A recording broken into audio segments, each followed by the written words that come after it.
Hello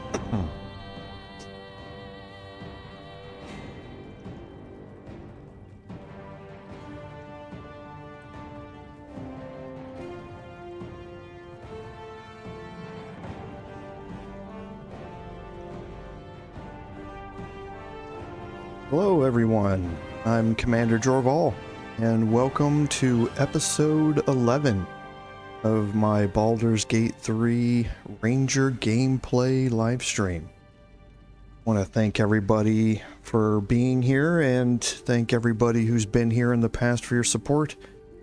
I certainly appreciate it. Couldn't do any of this without all of you, so thank you very much. So, not much in the way of announcements today, other than I am officially tested negative for COVID. So now it's just dealing with some symptoms, so if I do have the occasional cough or need to clear my throat or have some nasal congestion, I certainly apologize for that, but those are symptoms I'm going to be dealing with for several months to come. So it's something we're all just going to have to get used to, I think. So but I'll try not to make it too bad. So, picking up where we were last week, we ended with the Twisted Tree in the Putrid Bog. We entered the Putrid Bog, we talked to the brothers, we did some exploring around in some areas, talked to a clearly demented frog, and explored that area. And then we went to the Twisted Tree and had a fight against some mephits and against some woodwoads. And then at the end of that fight, we looked into a crevice in the tree and found some incriminating evidence against Kaga. If you don't remember, Kaga is back in the Sacred Druid Grove. She's the one who is in charge of things right now, while Druid Halson has been captured, and she's the one that's been in charge of the rite that is taking place there and trying to kick the refugees out of the grove. So, hold on, sorry, I gotta clear my throat here.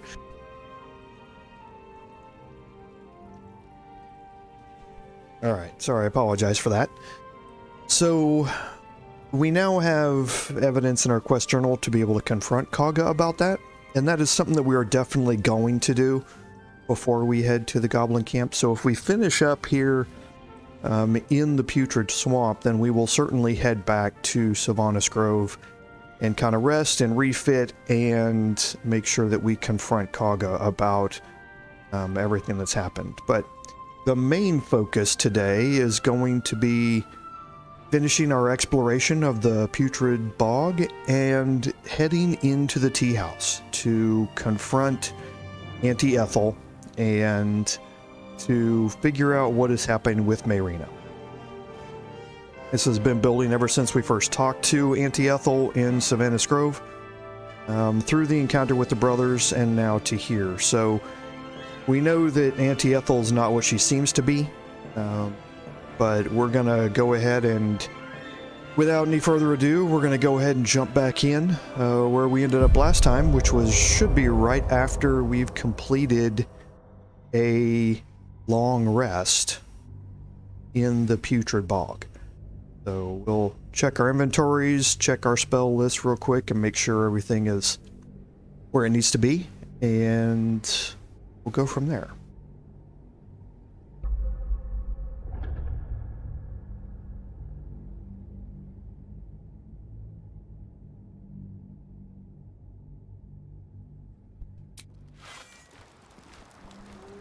Okay, so here we are.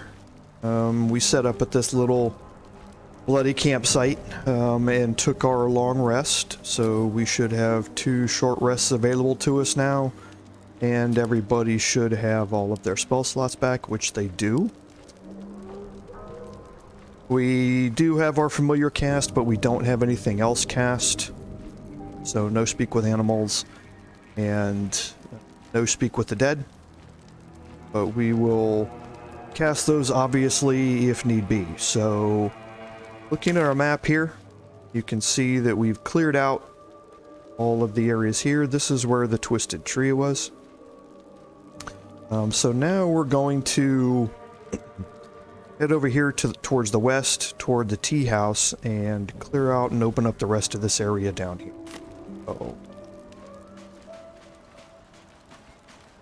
Again, just as a reminder, staying out of the water. You don't want to venture through deep water in here. The deep water, or the shallow water and the deep water here all covers traps, and they are pretty bad. There are some pretty bad traps. So you get diseased out of it. That disease just keeps going and it ends up killing you. They're pretty nasty. So again, stay out of the water as much as you can, and again, taking short steps here just to make sure that we're not running up on anything. So a disarm kit, we don't need the tongs. Nothing in this one. Just head around here to the corner, make sure there's... The brothers in arms have perished. Never did find their sister, I suppose.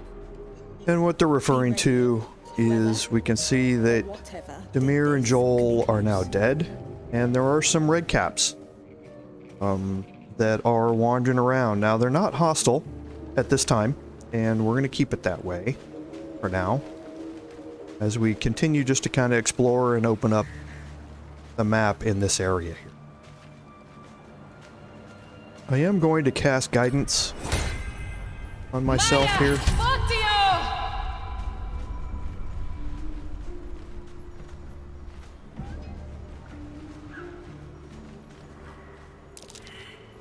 Okay, perception failed.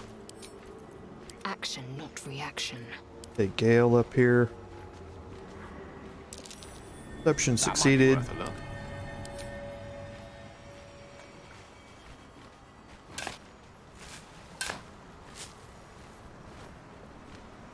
Okay, so we'll loot the wooden chest. Nothing out of the ordinary here. Just some camp supplies and some rings that Gale will be able to sell later on. One day I'll catch a break. And we'll continue around this way.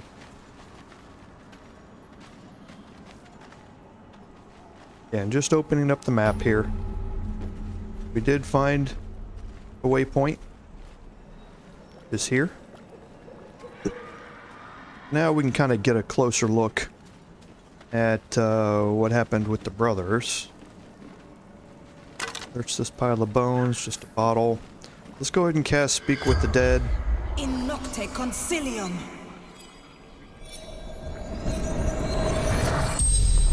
And we'll gather some information here. The corpse regards you lifelessly.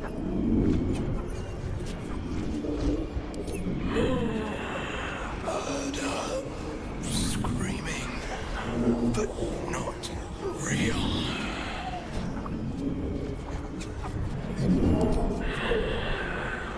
Don't drink the water. Far out by Baldur's Gate.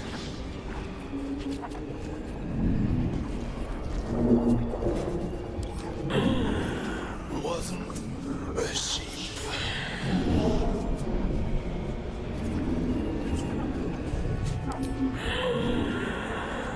Gotta get Marina back for man. The spell's power varies. You can ask no more questions. So we already know who that is, so we kept our questions mainly asking around things that we don't know about them, and didn't really learn a whole lot more there. But we will go ahead and pick up some items here, and then we'll go over here and we'll cast Speak with the Dead again. Cum mortuis in lingua mortua. And again, focus on questions that don't have to do with asking who they are, because we know who they are. Talk to them. The hag. Apples. So red. So delicious, but...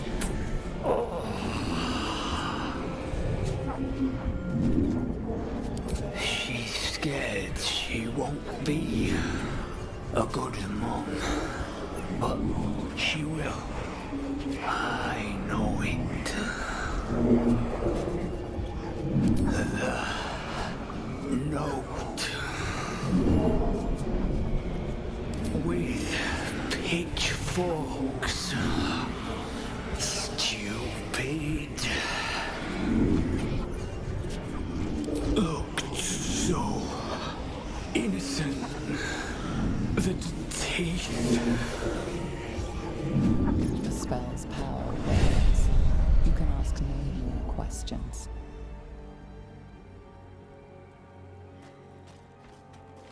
Okay, so there's a couple of hints there. If you haven't been paying attention earlier, you'll notice that there are some red apples here that aren't really red apples.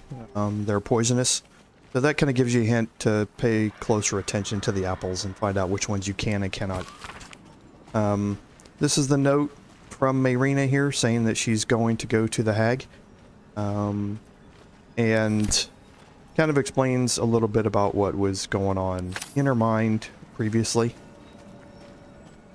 But you also learn that the red caps here are the ones that killed them.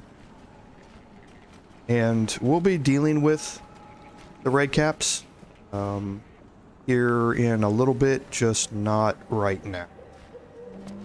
So now we're going to head up toward the Teahouse itself, and you can see on the map we have another NPC that's popped up over here.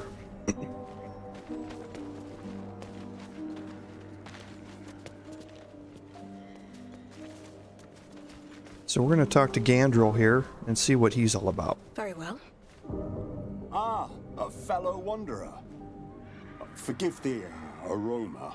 You catch a waft of something foul, metallic, and sickly sweet. Powdered iron vine.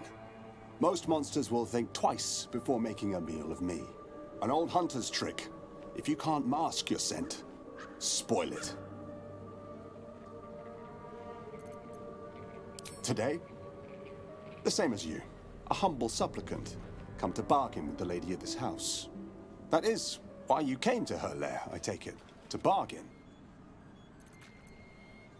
A more innocent name than some I could call her.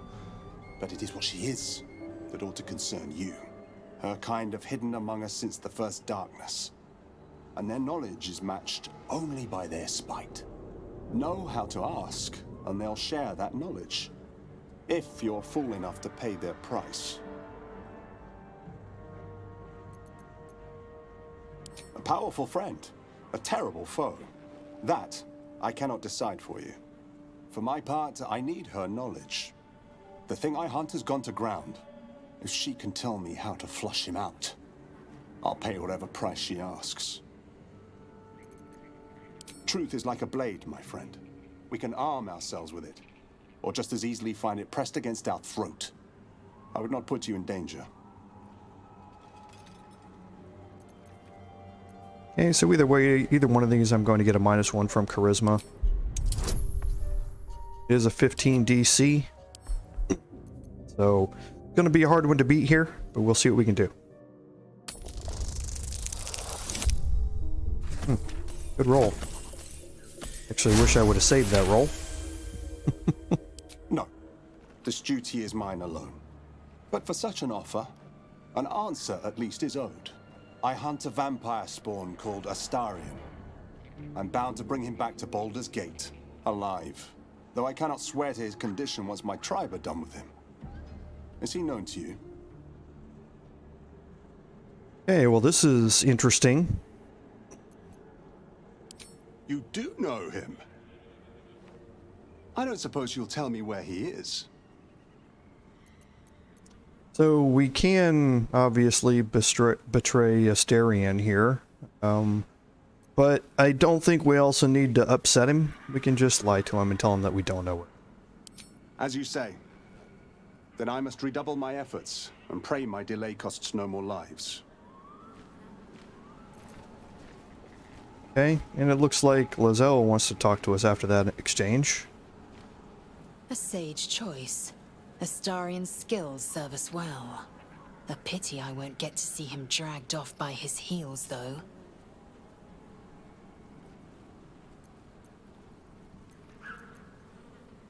And where we can bisect him, should his tastes turn to Gith blood.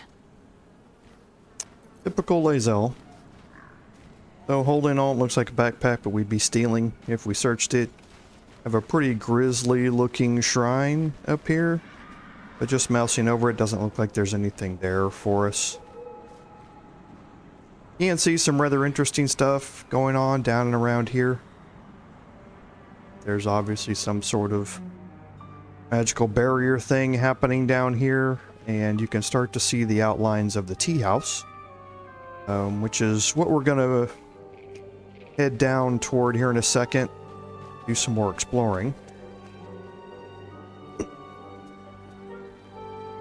So heading down this side, we can climb up over here. Okay, and we can head down here.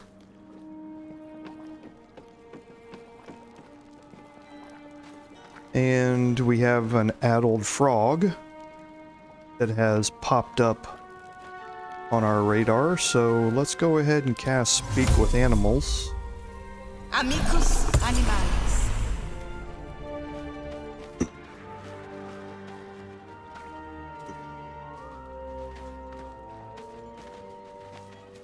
And again, just taking it kind of slow. Green leaves, shallow water. Green leaves, shallow water. Bad, away. Hurt, hurt. Green leaves, shallow water. A chill runs up your spine. There is something wrong with this creature. Very wrong. Burn! Bleed! Kill! Careful! Ethel! Green leaves, shallow water. Green leaves, shallow water. Okay. Interesting encounter there. So, when they say addled, they certainly mean addled. Frog has certainly lost its mind, and it's warning us about Ethel again, so if you needed any other reasoning to keep clear of her, then there you go. Just moving around and looking. See, there's a great sword and a helmet sitting out here. So, again, it's the water. So whenever you go near the water, take your time. Try not to get yourselves in these situations where you're going to get trapped. Sword and a hat. Wonder whose. Okay. I happen to know that this little area right here is not trapped, so I'm not too worried about it. Put the group back together, and then I'm gonna move those two items. A reinforced greatsword is 3 to 13. It's 2d6 plus 1, which is the same as... I don't have another greatsword on me. But it gets that plus 1 modifier by itself, just being reinforced, and then the helmet here is basically A medium armor helmet that prevents critical hits. I've already got a helmet here on Shadowheart that does the same thing. There isn't any difference between these two, as far as I can tell. But there's no reason not to swap them out to put the reinforced helmet there. But yeah, the haste helm, giving her momentum, is very useful for being able to get into combat. So I'm not gonna put a medium armor helmet on her, even though she is my fighter, just because right now the haste helm gives me too big a benefit. But I am gonna move some of this up. Okay. Alright, so now again, we're not gonna, there are some chests and stuff over here. We're gonna leave that for later. Same with down in this area. We'd have to get through the water to do that, so just gonna head back up here now. And head up to the Teahouse proper. So, looking around, we've got a pile of bones here to search.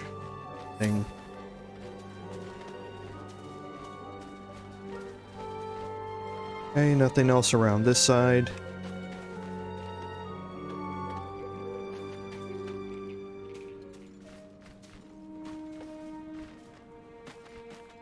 This is the main entrance here, and we have a well. So let's finish exploring here, and we can interact with the well. Okay, we do have some stuff out here on her back porch, and you can actually jump up there with higher strength characters, but we're not going to. Let's go back here. We'll save real quick, and we'll interact with the well. A fetid smell assaults your nostrils. Dead flesh lies below. A great deal of it. Okay, so we were warned by one of the brothers not to drink the water. We're also being warned not to drink it here, because of this, dead flesh smell. But you know what? I'm gonna live dangerously, and I'm gonna drink from the well.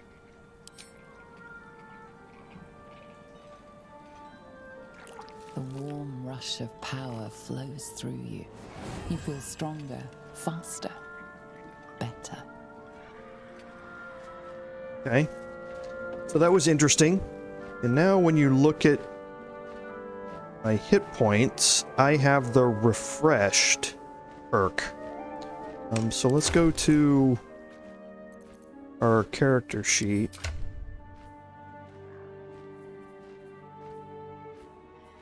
Actually here. So I don't need to here. But yeah, the refreshed condition, maximum hit points increased by 10 until the next long rest. So it's basically getting an extra hit die worth of hit points for free. So I can't find any downsides to this Smell assaults your nostrils. in the Dead early flesh lies access. below. A great deal of it. There may be some if you continue to keep drinking from it, or The warm rush of if power you flows kill through you. the hag, You feel maybe this stronger, water turns faster, bad or better. something like that. But I haven't found any downside to utilizing it now in the playthrough, A so fetid smell might as well assaults just your walk all our nostrils. characters through this and Dead get flesh 10 extra hit lies below. points. And I'll just kind of Great fast forward deal through of some it. of this. The warm rush of power flows. Because you do have to walk through it with everybody individually. You can't do it all at smell once. assaults your nostrils. The warm rush of power. Okay, so everybody now has refreshed, and everybody's got an extra 10 hit points. You know, that's interesting.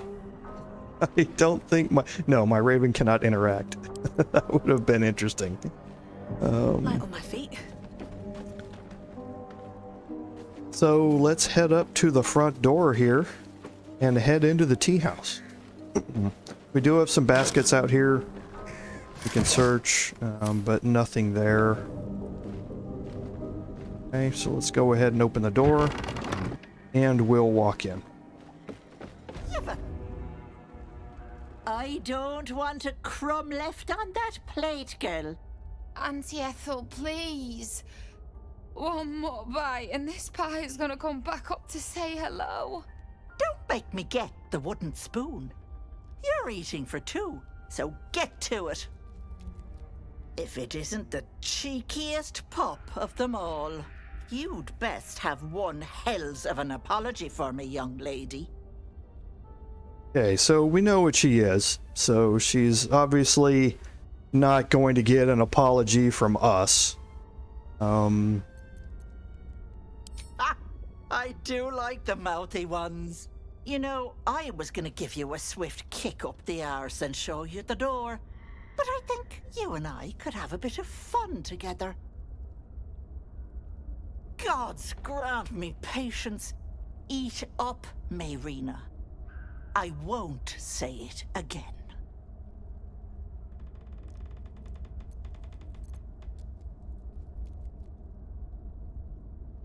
Keep that hole under your nose shut, or things will get messy.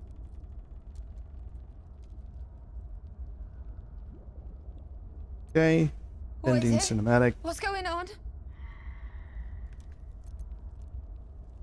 So in this choice, we're going to choose to be honest with her. I've actually never picked this choice before. I'll be kind of anxious to see how this works out as far as this encounter goes and what happens with her later on. That can't be true. Auntie Ethel. They were being rude, and I detest rudeness. You monster! The deal is off. Enough, away with you. Blessed silence at last. Some time in the cage should do her good. And you'll regret sticking your nose in my business.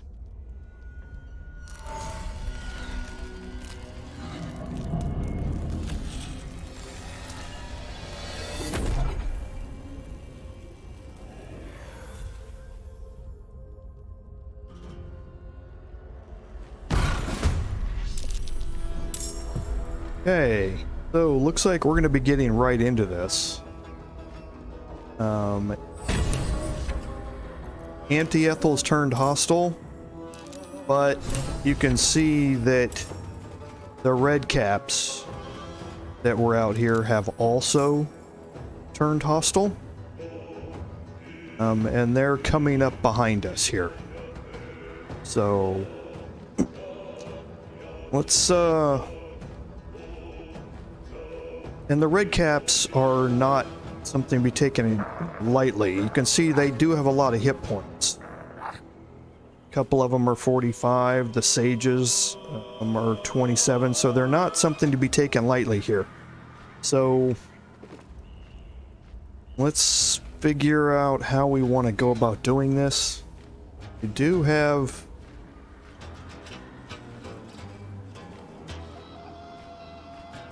Lae'zel up first.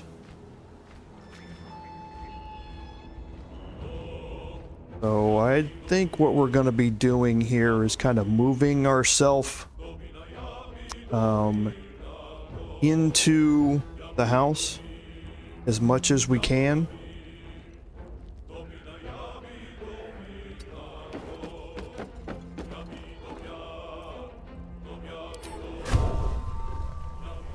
And I'm not going to cast Hunter's Mark on her.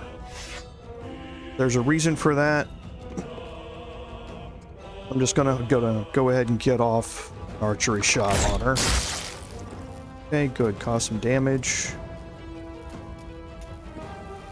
So just go ahead and end my turn here. Now I'm gonna move Lae'zel in here. Should be able to get close enough to make an attack. Okay, so we'll go ahead and do a menacing attack here. Okay, good. Another big hit. We'll go ahead with a pommel strike. Good. Got her dazed as well. And now we're going to get a red cap that's going to move up before Shadowheart.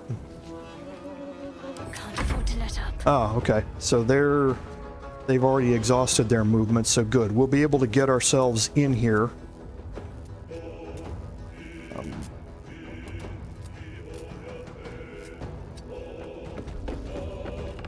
Okay.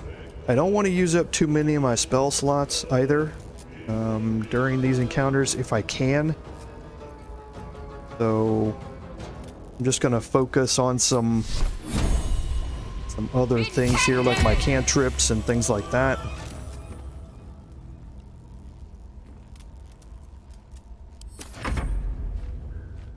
Okay, now my Raven, I can actually leave back here.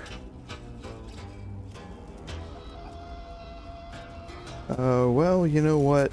I'll fly since I can.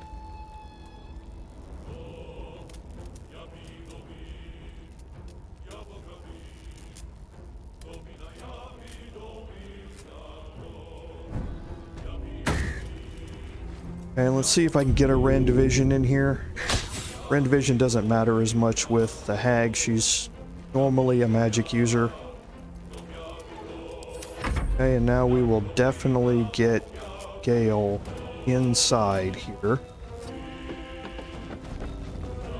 But Gale is going to cast Cloud of Daggers.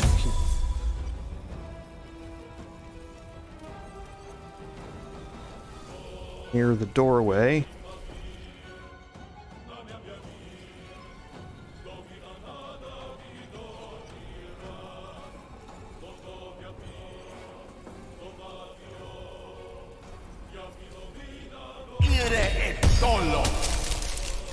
Okay.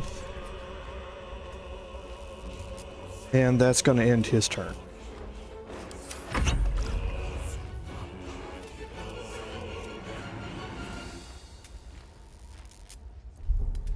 Okay. Now, Auntie Ethel is turned invisible at this point, so can't see where she is, but there's a thing with invisibility in this game. If you move your mouse around this area, you can see that I'm not able to walk there. Yeah, you can see my movement course is always being moved around this area.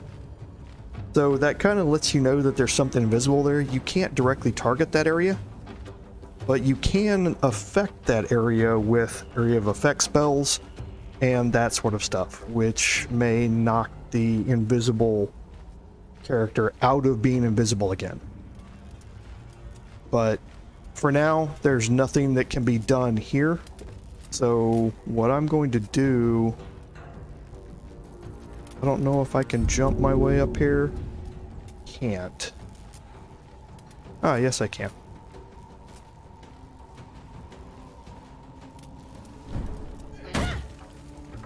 Okay. I'm going to move myself up here and get ready for a future shot to be taken once the red caps move through the cloud of daggers. But for now, there's not going to be much else that I can do here. So I'm just going to end my turn. Now, Lae'zel, you can obviously see if I try and move her here, she's going to want to move around it. So the hag is still here, just invisible. I'm actually going to try and do a cleave, which is, you can see it has an area of effect around it that you sweep in a large arc. So I'm going to see if I can hit her even when she's invisible. It's going to be a really, really low percentage chance to hit, but there's nothing else that Lae'zel is really going to be doing here, unless... Okay, so she does have an alchemist fire that she can throw. Thing is I don't have a good sense of what area of effect this is going to do. There's no border around it, tells you what it's going to affect. So I don't think I'm going to do that. I think I am just going to try the cleave and see what we can do. Good deal. So I did manage to get a hit on her. So now as the red caps move up, I can still focus my fire on her, but again, I don't think I'm going to be able to kill her. She's going to want to leave. She's not going to want to stick around here.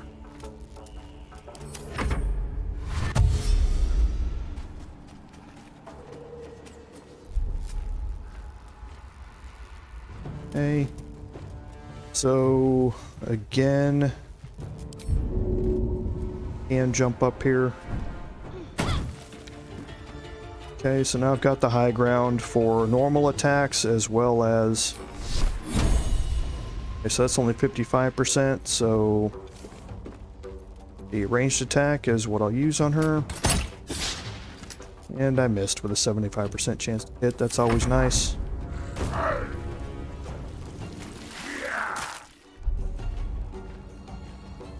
Okay, so we'll try and rend vision again here. Perfect. Blinded. Nice. The last board is set. Okay, and Gale is down here. Try and get him up here on top as well. And again, we're going to focus just with cantrips and that sort of stuff because we don't want to use up too many of our... Too many of our spells at this point. Okay.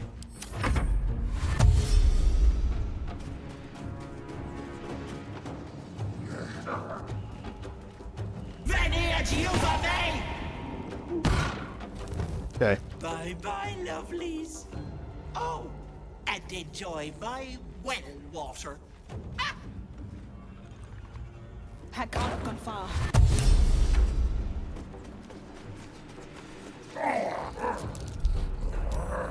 Okay, so the red caps have now started to come in. She has left, and now I do see, this is the first time I've ever noticed this, that they probably made a change at some point with how the well water works.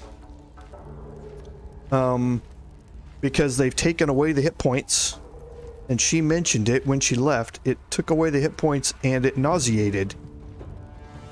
Replaced it with the nauseated condition. So they have made a change to it. I like that. So just like everything else in the bog here that was some sort of illusion at some point, we now have another illusion here. So cool. I like that. So now we can go ahead and cast Hunter's Mark. Okay, and we're doing it here because we do have missing hit points as well, so we'll get some bonuses from Colossus Slayer and attacking this red cap. Okay, good deal. So that ends that, and now we can... So no, we have Bloodlust here. I think I'm gonna leave Lae'zel back here for one more turn.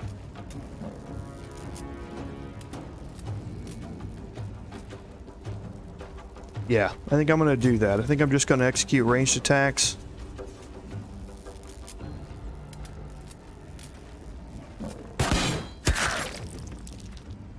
Okay, good deal.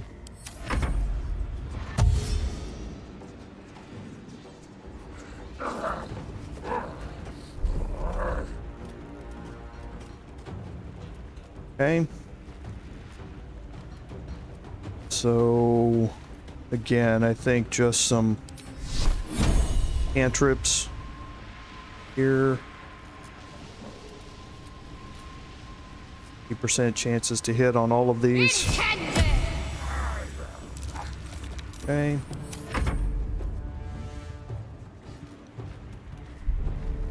Alright, so this red cap is melee based, so let's go ahead and try and get a rend vision on him. Perfect. And I'll leave the Raven there. Maybe they can draw an extra hit. Tale for the ages. Okay, so now got a Blood Sage that's going to be attacking next, as well as this red cap. I think we'll try and get rid of the Blood Sage here. Perfect. Nice shot. Okay, we'll end the turn.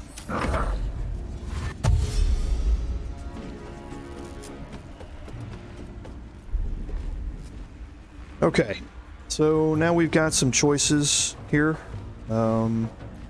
This red cap's pretty hurt. This one hasn't as yet stepped in. Nope, still back there. So I think we're gonna focus on this red cap here. No, we need to take this one out. So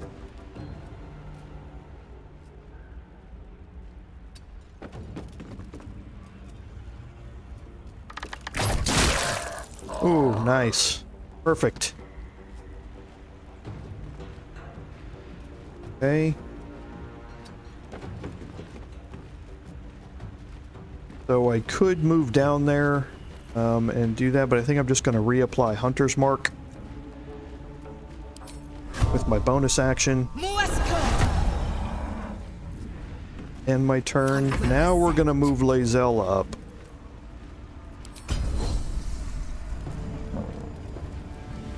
We're going to have her move here.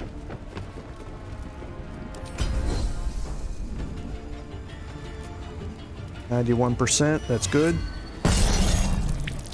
Nice big hit.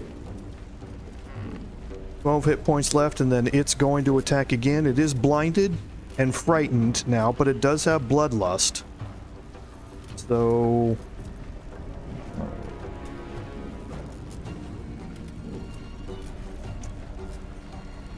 see if I want to use my action surge to get rid of it.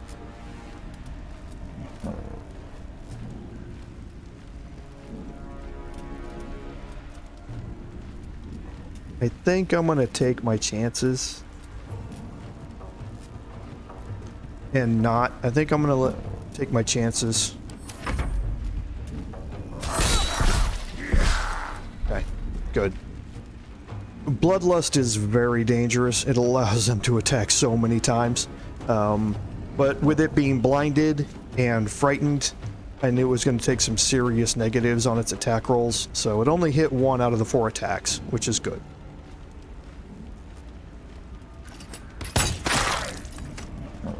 Another nice good hit. This one just seems to be willing to stick it out back there. Could be just 1 hit point left. Yep.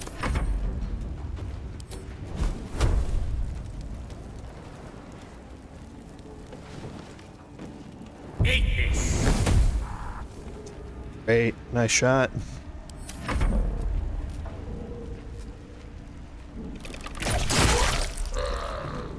Okay, so now we're going to move my ranger kind of out to this spot here. Not in view of the last red cap blood sage yet. And we'll move Lae'zel kind of up into the same type of situation.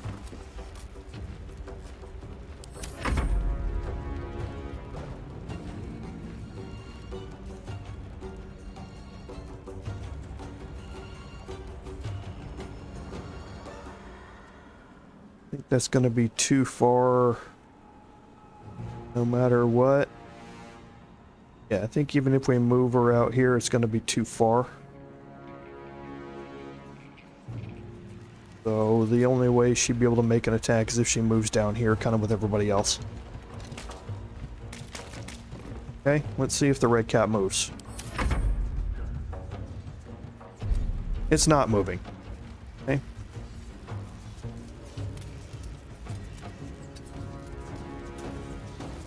Okay, so I'm not going to be able to get out there while the cloud of daggers still active. Mistra Rill.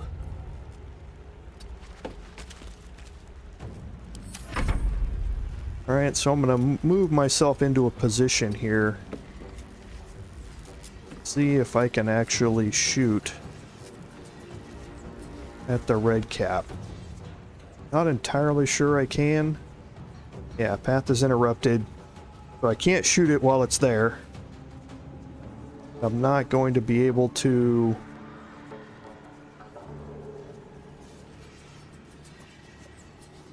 move out any farther while Cloud of Daggers is active. So we'll just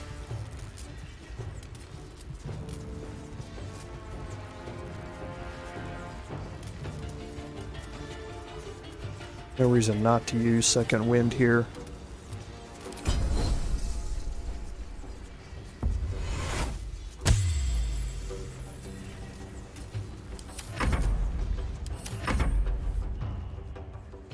Okay, looks like it's just stuck. So it's just glitched out there. So we're just gonna have to wait.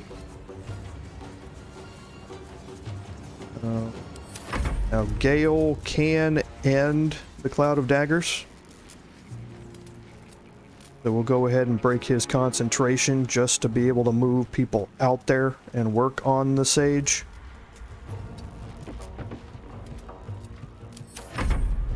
Okay. For this, now it's just going to be an interesting... One day, I'll catch a break.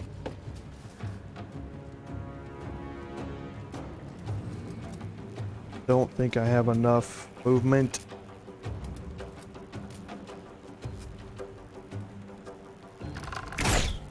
Oh, I can. Okay, good hit. Swift and lethal. So now Lae'zel will move out here.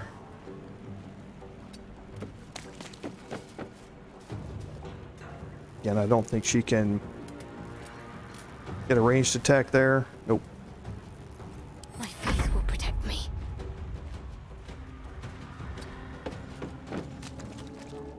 And again, no ranged attack possibilities, so we'll just turn. Nope, and he's willing to just sit there and not do anything. So...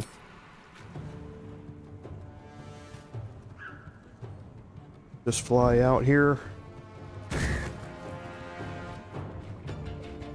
Try and get off a Rend Division. Nice. Good job. And again, not much the Gale's gonna do here. I'm not gonna waste any spells. Cool. Nothing to do there. So now here I can reapply Hunter's Mark. And I can get off what looks to be a 99% shot. Okay, good. And now Lae'zel.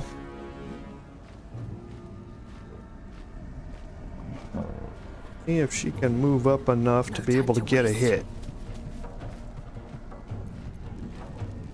I think she can. Nice. Okay. Shouldn't have wished to live Easy in peasy. interesting times. Okay.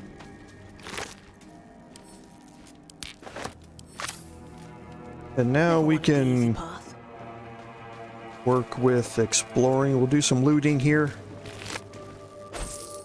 Roll of whole person is quite valuable.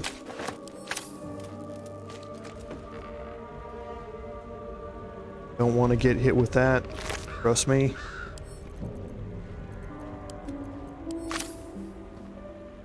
Okay, and then we can start exploring here.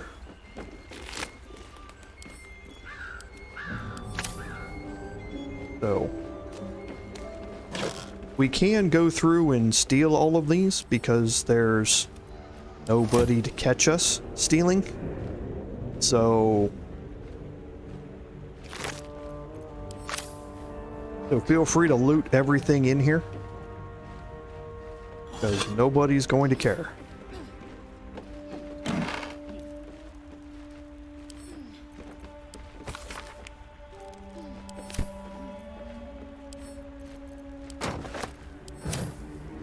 Okay, holding Alt, nothing else up here.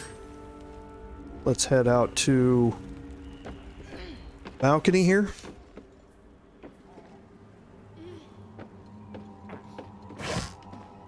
Nothing. Holding Alt. Potion of Greater Healing. Camp supplies. Antitoxin, which is always good. Broken cupboard. Poison. And we do have a letter from M.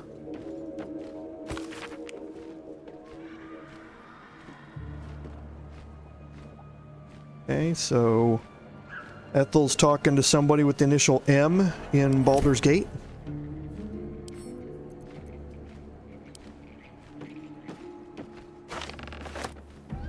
Okay, nothing else to gather out here. You can sit in some chairs if you want, but... Okay, so we have some items in here that we'll take a look at. There is some camp supplies. Crates to loot. Barrels. More camp supplies.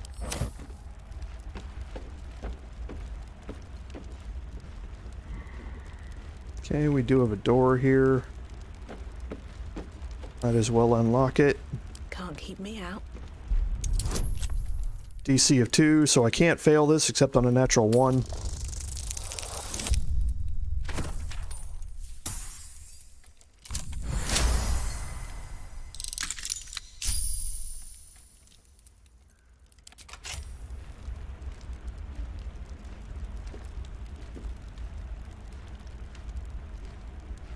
Okay, so now we can open this door, and this gets you into this back area here. You can see that there's an arcane barrier down here. And some other areas to explore. We're going to be coming back to this, so there's no need to really explore it or deal with it right now. Okay, so if we hold Alt, we can see there's a whole bunch of camp supplies.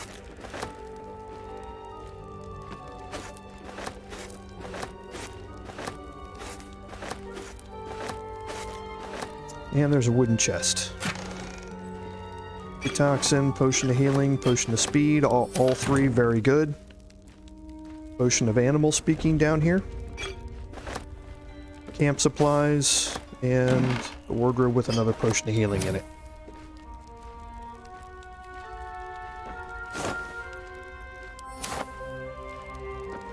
Okay, head up here and just do some more searching around. Camp supplies, always good.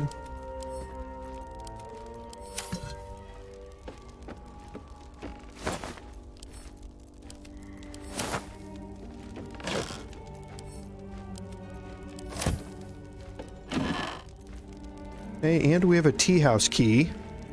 This Teahouse key, actually, I think, unlocks that door. Come to think of it.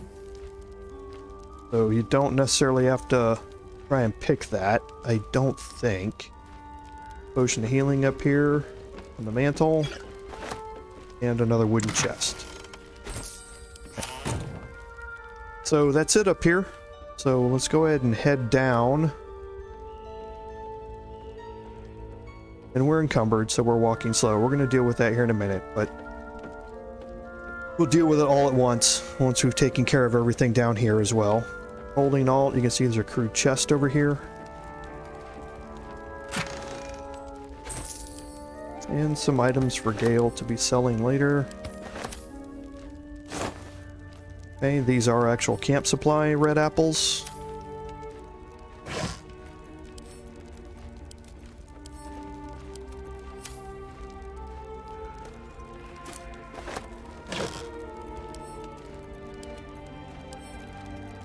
Okay.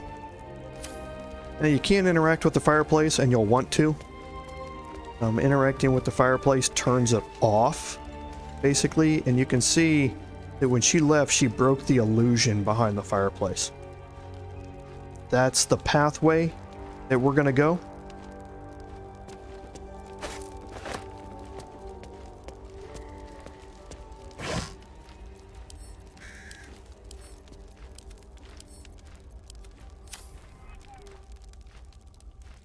Okay, and we have some more potions here.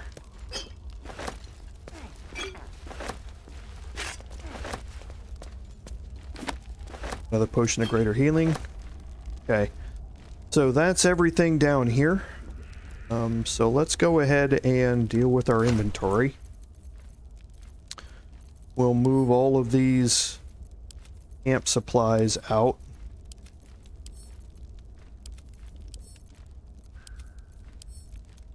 This will free up a lot of carry weight for us.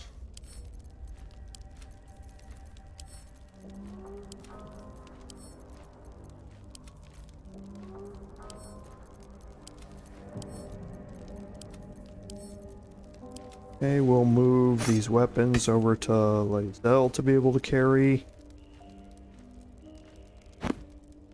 The book will be sold later on. The ribs. The gruel we're keeping, we're actually going to have to use that. I need to remember to use that for a healing potion. So I can clear it out of my inventory anyway. Okay. So now we're back to where we need to be.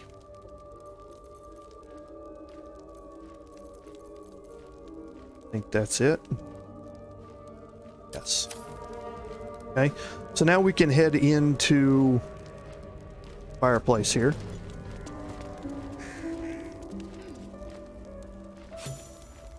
Okay. You can see we now have this room back here. Nothing in it, but you can interact with the wooden stairs, so we'll go ahead and do that. Alright. And this leads us down into the overgrown tunnel here.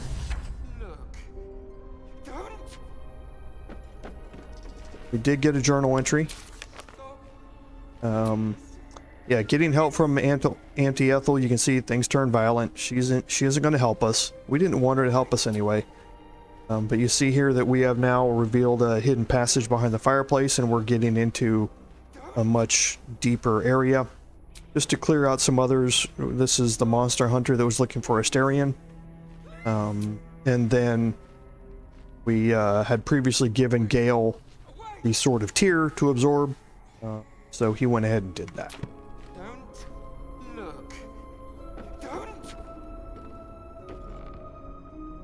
Okay, we did get an autosave here, which is good. Okay, and now we're into a really interesting area. You are as thick as they come, sweetness. This is my personal playhouse, and you don't have an invite. Get out! Has that wriggler eaten your brain already? Leave. Or you'll end up in tonight's stew. You'll go nicely with Mayrina. She's already marinating. Ah. Okay, and again, she has left. She stuck around just long enough to taunt us, and that was it. So down here in this area, we have some really interesting things to kind of look at. And we'll do some of those things and won't do others. But we can interact with both this skull and the standing mirror here, so we'll interact with the skull first. My sweet Callum, whose beloved asked that his beauty never fade. Okay. So these are all people who tried to make deals with the hag, basically. And deals with hags never work out the way you want. So they tried to make a deal that their beauty would never fade. As you edge closer to the mirror, a pale face appears, contorted in fear. Fists slam against the mirror's surface again and again. Okay. So there is something trapped inside the mirror. You can break this mirror. You just don't want to. But yeah, I mean, feel free to do all these things through your playthrough. So we can interact with Magron's head here. Here we go. What is this My place? darling Magron. She wished for the mind of a genius, but that silly head crushed me. Okay, interesting. So holding all, you see we do have a pouch down here. With some camp supplies. Okay, we do have a gnarly cauldron here. I haven't actually interacted with this. I don't think. No thanks. Okay. Probably a good idea.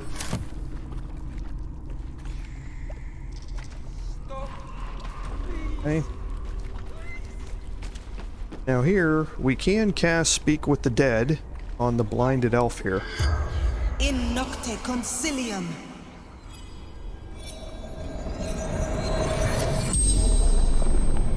The corpse regards you lifelessly. My family took her, my baby girl, pretending she never existed. Told Ethel never wanted to see them again. She took my eyes. They didn't like me having something they couldn't touch.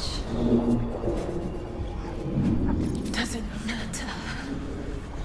Nothing matters without baby girl.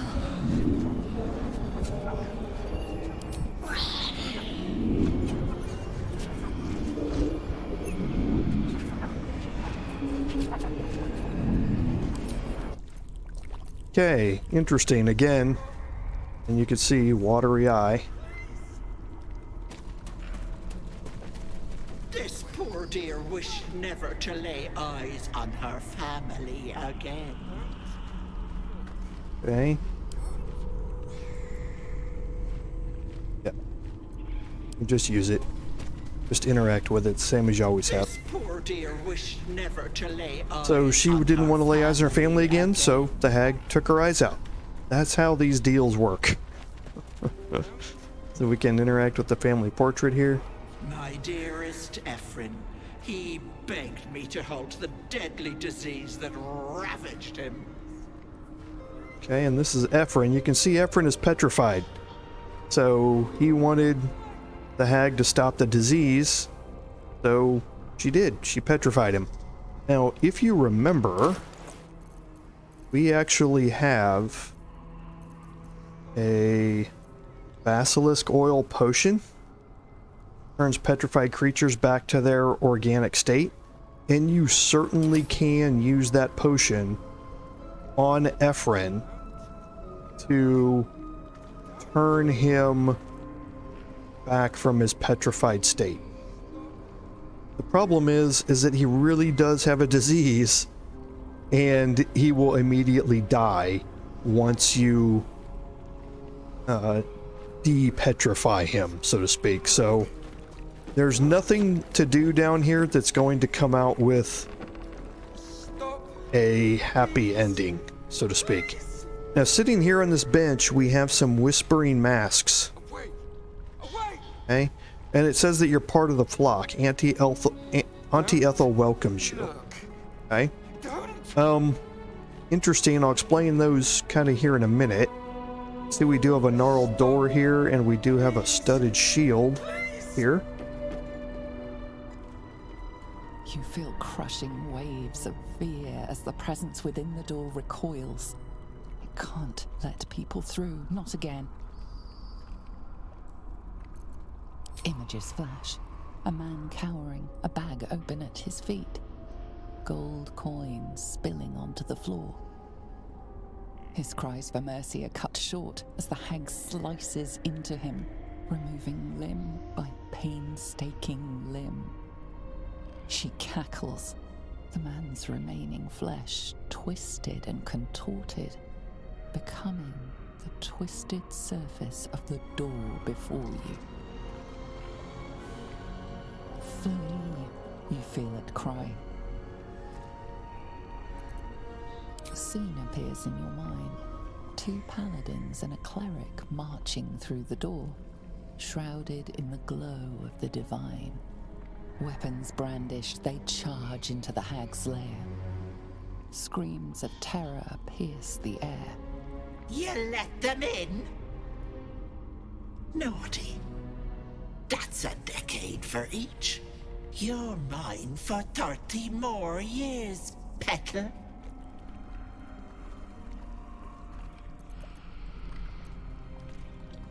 You see an image of blue skies and sunshine as the door shudders a warning. Run. Its form flickers, and you realize that the door is transparent. You see the hag, eyes bright with glee, as she sets fire to the door. With a jerk, you're pulled from the vision. The presence within shrinks, begging you not to run through it. Okay, so that's a very interesting story about the door here. But you can also see that you can just walk through it. You could have also just moved your camera around and seen that you could walk through it. But yeah, it's a real interesting piece of lore about what happened here. A thief who tried to steal from Auntie. Now the good little pet guards my home. That's what happened here. Away! Don't. My gentle Larian. Don't. He wished to know what was to come. Okay, and here's Lauren here. Please. Please. No. No! Don't look. Mustn't look, mustn't see. I see it. I see what's to come. You realize there's magic at work. Some type of spell. An illusion. Me. Dead. Dead. Flesh rotten, bone shining.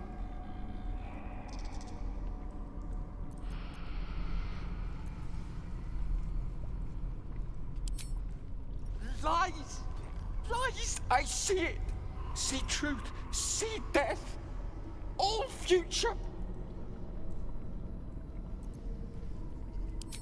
Always ask. Never good. Never see. Never. Gods, don't hurt me. Oh, please. Please. Please, please, please. Ah! No! Stop! Trick, trick, trick. They're the monster. Monster! For mind dripping, flesh peeling, mind flayer. No! No! Mind flayer! Get away! Get away! A mind Okay, flayer. so No intention of letting that happen. Away! Away!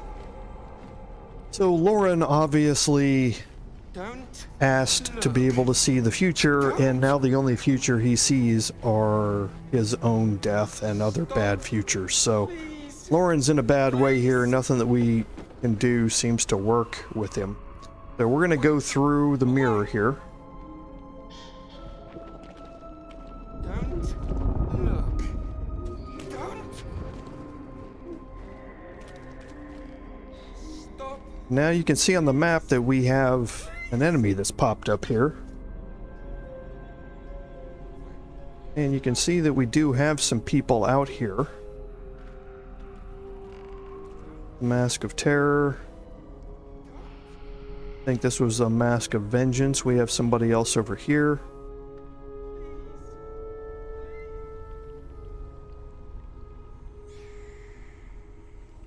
Okay. I'm going to go ahead and put everybody in sneak mode. Don't look. I'm going to toggle my group mode. So now I can see all of their detection cones. And you see got a way up over here to the high ground, but this detection cone pretty much covers it all. Oop, it disappears occasionally, but then comes back really fast. So don't know if I'd be able to get in there or not. Away! Away! Don't look. And it looks like this entire area up here is covered by a detection cone. Whenever the Mask of Terror is turned around looking at it, so that's not a safe place to be either. There is a good portion of this that's available, but I think it's too high to be able to jump up to it. You have the Mask of Vengeance here. Mask of Regret over here. And another one back here down in this area too. So looks like we have a total of 4 enemies to be able to deal with here. And just try and kind of move myself to here and just check and see if I can jump up here. I cannot, it's too high. And if I do try and move through here and get up, it's going to be a timing game as to whether or not I can do it. And I doubt I'd be able to do it without getting detected. So I think what we're going to do is kind of set us up in this area here to withstand an assault. Stop. Please. Please. Away. Away. And we'll just trigger this combat with my ranger. Oh, can't trigger anything from there.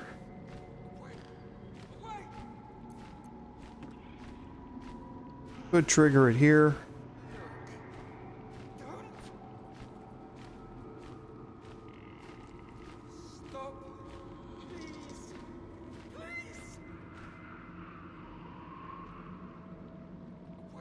Let's just go ahead and trigger it now.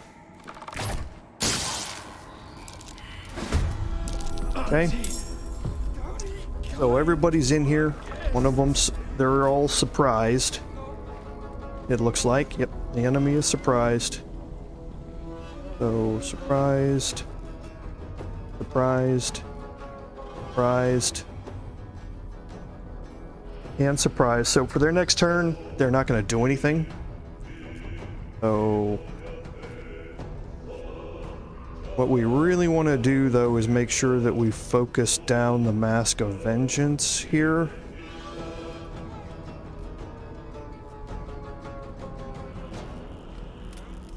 So go ahead and cast Hunter's Quarry. We can get an 80% chance here for a hit with not much movement.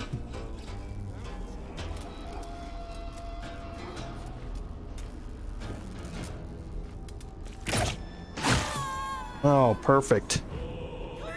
All right, so now we can actually move her back.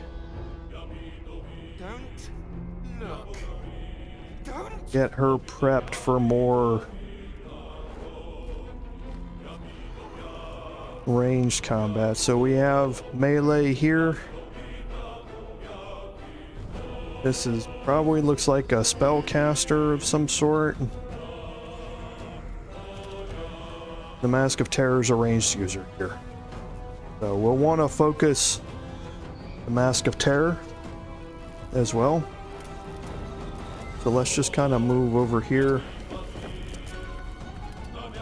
See if we can jump up here. Oh, we don't have enough movement speed to be able to try. Oh, we don't have an action, bonus action either. So let's just go ahead and use the rest of our movement to get me back a little ways. And we'll take our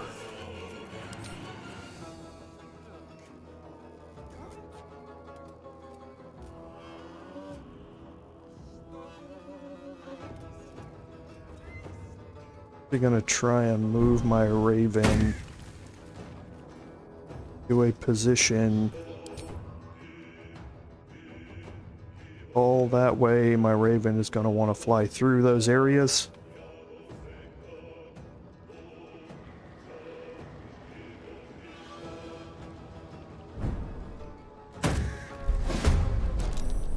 Okay, so now maybe this will take up an attack here. We'll go ahead and end the turn. I won't. Don't make me. I won't hurt them. Alright. We'll go ahead and again move back. And get ready for attacks here that are going to be forthcoming.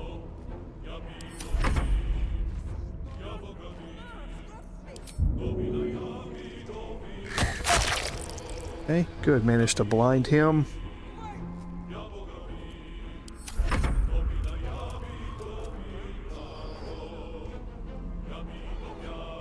Okay.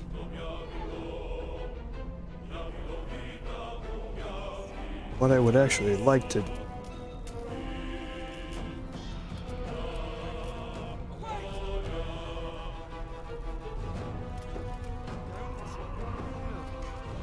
No, let's stick to the original plan here.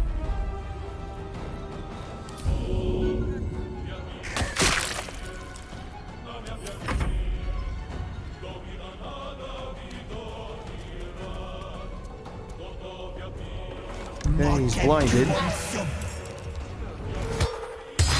Oh. Come on.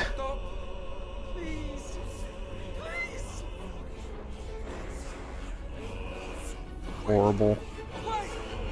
Horrible, horrible, horrible. Well, like I say, it doesn't really matter as much. We're gonna recast Hunter's Mark. He's missing some hit points, so we will go ahead, even though we're on the low ground. Perfect.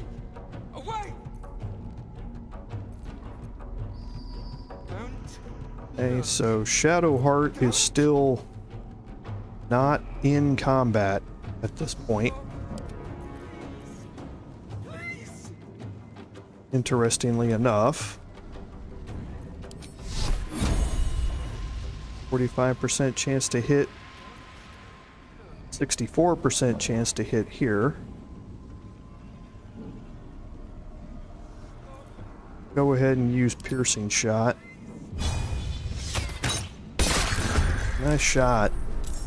Okay, so now everybody's in combat. And we'll go ahead and end this.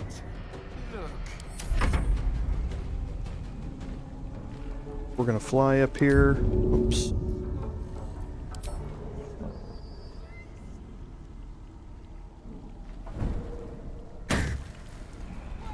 And attempt to rend vision again. Right. Nice shot. No, Auntie! Not them to 'em, son! Jeez.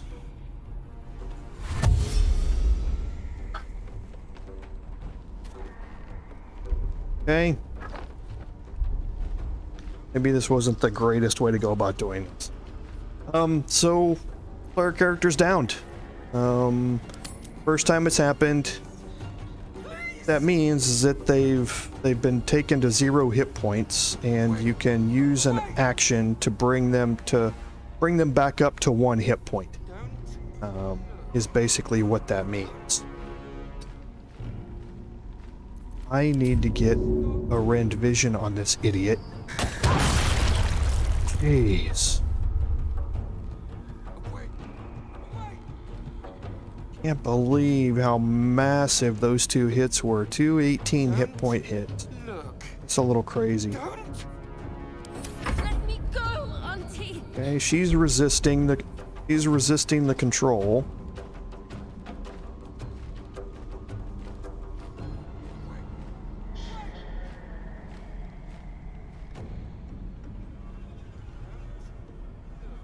I think I'm actually going to dash here.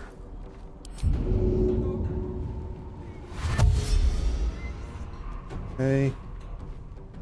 Try and move up to here. See if I can jump up here. I can. I'm going to move here.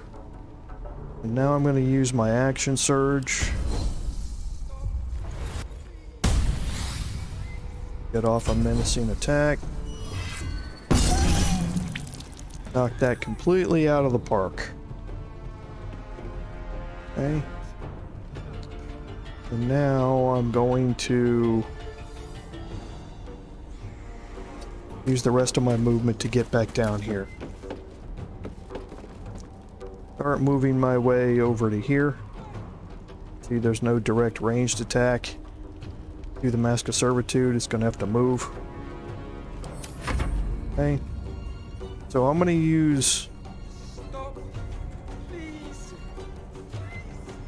Let's see, at 11.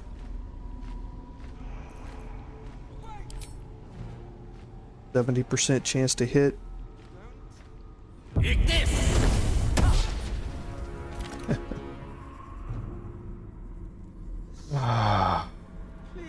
Oh, okay. So, I'm gonna move over. I'm gonna use the help command to bring Jorvalen back up. I'm gonna use Healing Word at level 2. Take your... Give her 11 hit points back. That's probably not enough to withstand another attack from the Mask of Terror here. He resisted. Okay.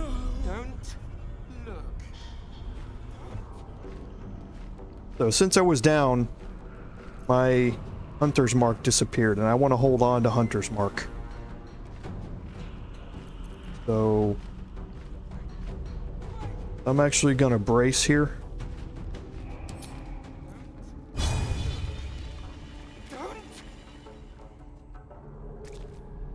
I'm going to make my attack.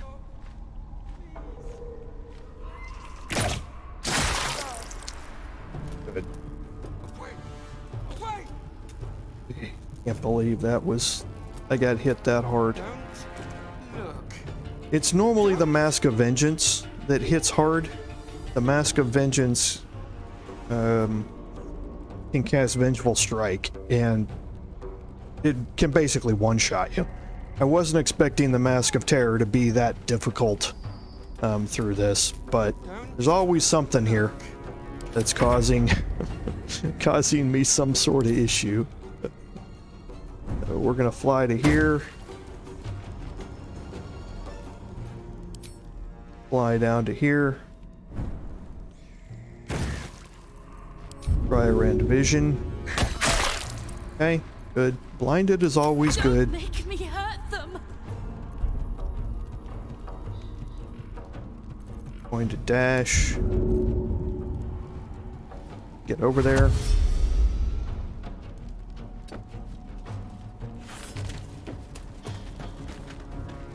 Okay.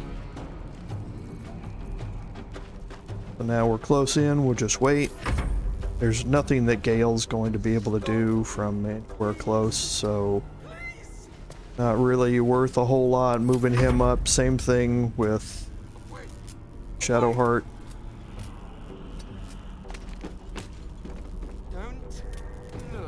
Okay, this one's really going to be finished up by Lae'zel there. So just gonna end my turn here. No need to. We'll go ahead and try and random vision again. Okay, good. I won't. And she's just resisted Auntie Ethel's control. You can see that they're wearing these masks, right? The same masks that were previously back in the other room.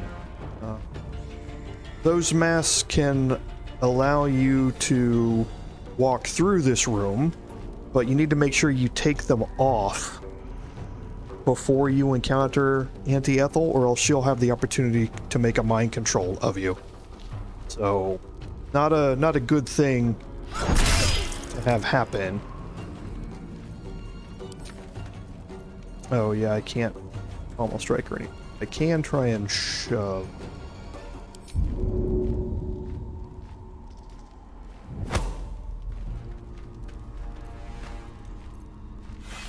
Swords meet sword. Again, nothing that's going to happen with any of these characters back here. So let's just try and end this with a regular strike. Perfect. Okay, so now we'll bring Lae'zel back here. I crave blood. Onward. Don't look.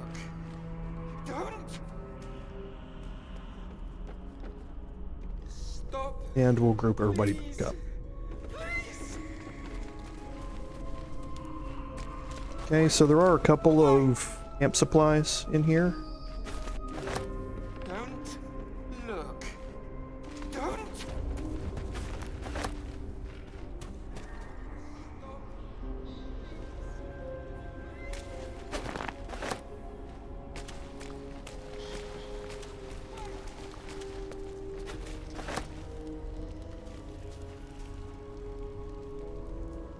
There is a wicker chest back here.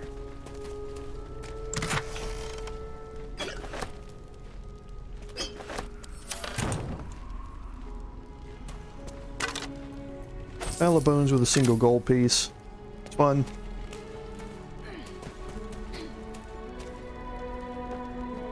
Okay, now we can begin searching here. So there is a longbow, studded leather armor, and the whispering masks aren't worth anything. Well, I don't even bother picking them up.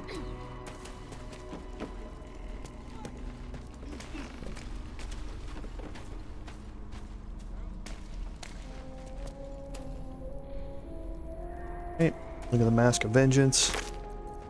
That Warhammer is seriously, it hits seriously hard. So yeah, it's pretty bad. Breathe deep and move.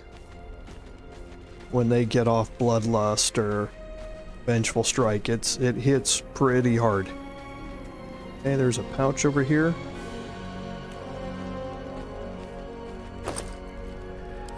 Camp supplies. Climb up here and search the Mask of Regret.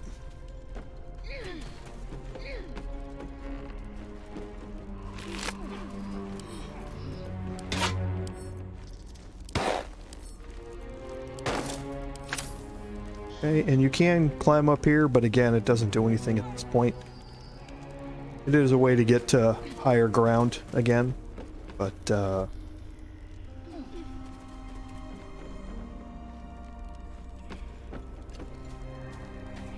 now look at the Mask of Servitude.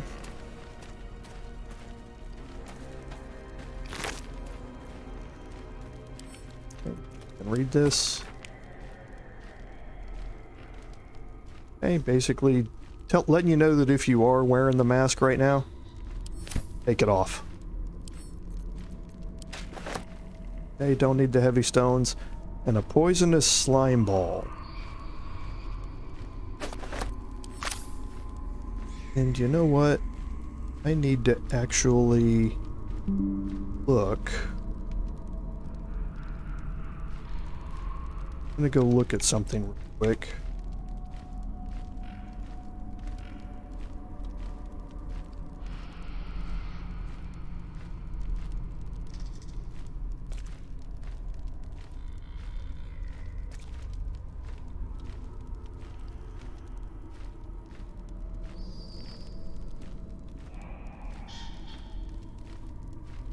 Trying to see.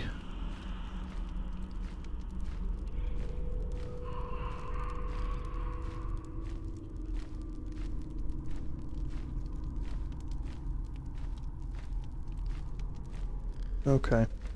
I was looking to see, because it's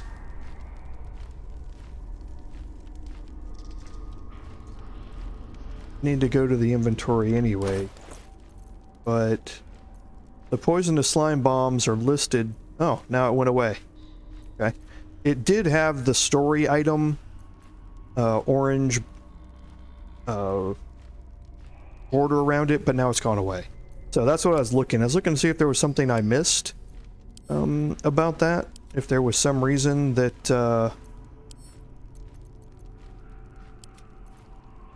I had missed some sort of quest item or something like that, but I haven't. It was just, it's visual glitch, I think.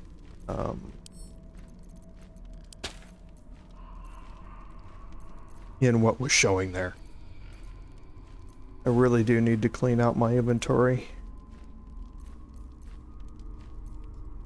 Might as well eat this gruel.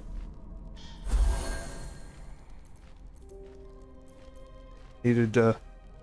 It's kept saying I was gonna stop it, or use it, get rid of it, and I just been putting it off, so...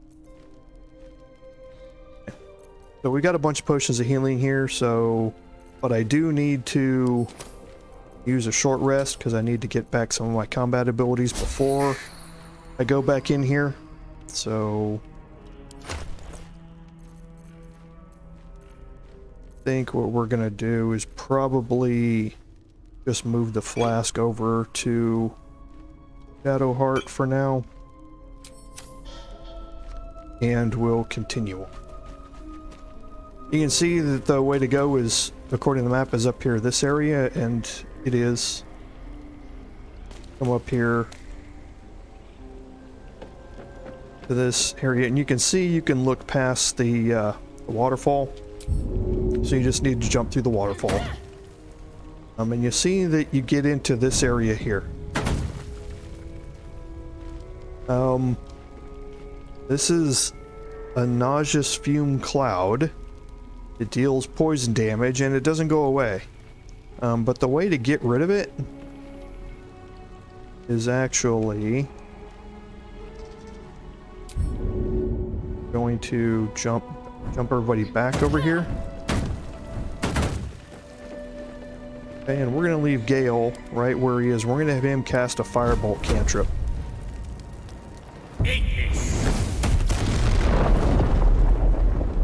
Okay. You can burn up the poisons with fire. Since the cantrip doesn't cost him anything to use, it's free for him to burn it up. Now that explosion or that fire is going to catch other things on fire as well, so you can see that there was another set of nauseous fumes down here and it burned it up and it burned this ladder up. So I can't get down this way now. Doesn't matter though, there are multiple ways around this area, but just be aware that it does burn up objects. Okay. This place is trapped. So there are also traps here. Okay, so, but you can shoot these. You can see that they're fire traps. So you get too close to them, it's going to cause fire damage, but it's also going to light these on fire. So... Eat this!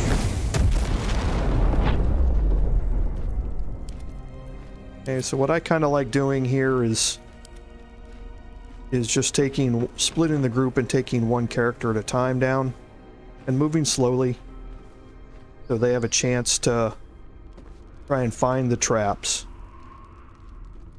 And you can kind of see them on the ground in certain locations.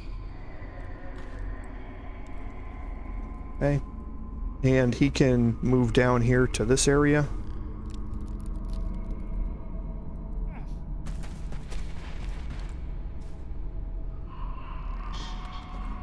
And again, I'm just taking very, very small steps. I want to give them a chance to be able to see any traps. So...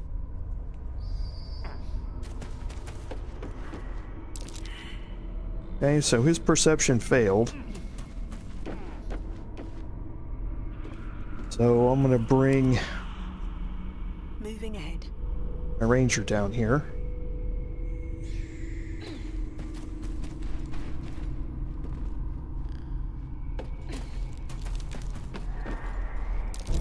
Okay. Be wary. This place is trapped.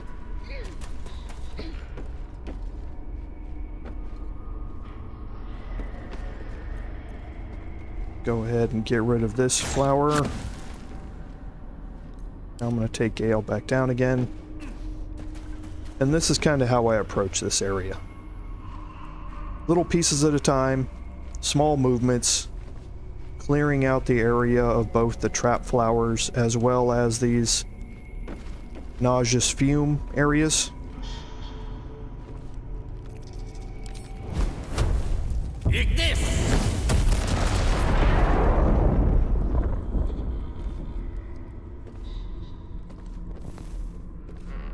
Okay, and you can see that this is going to be our next area that we're going to move into. But I'm going to clear out this area, open it up. So his perception failed. Have a lot on my mind. Bring And, well, in it. my ranger down here. Don't waste a step.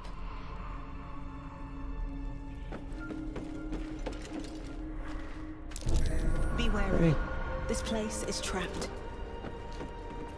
Bring Gale back. These things have a surprising range.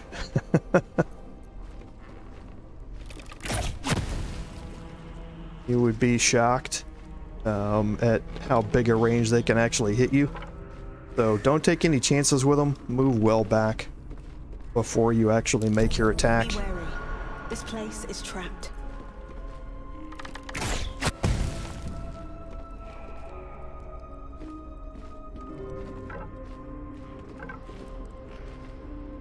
Okay, and nothing else down here.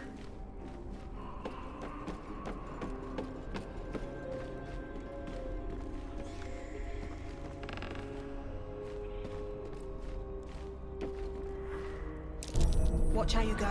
There's a trap.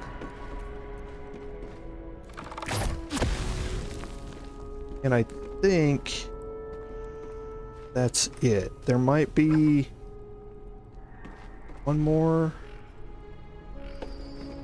No, that is it.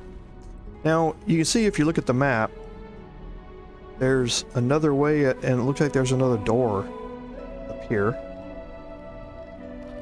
That's interesting. So, heading up here.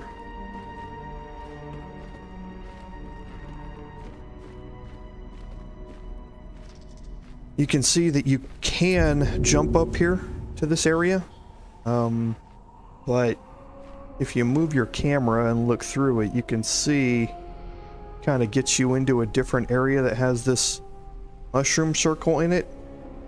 You can't get through this door. Don't think. Actually, a good question. I don't know as if I've ever tried to just walk through it. No, you can't. You can't get through this door. This door is meant to block you off from this. This is, you get into this area at the end of all of this encounter. So you're not meant to get into this area yet.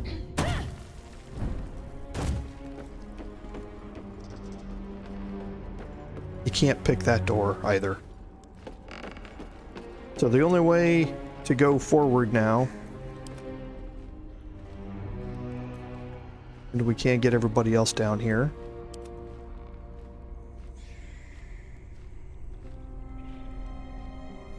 So the only way going forward is into this area here.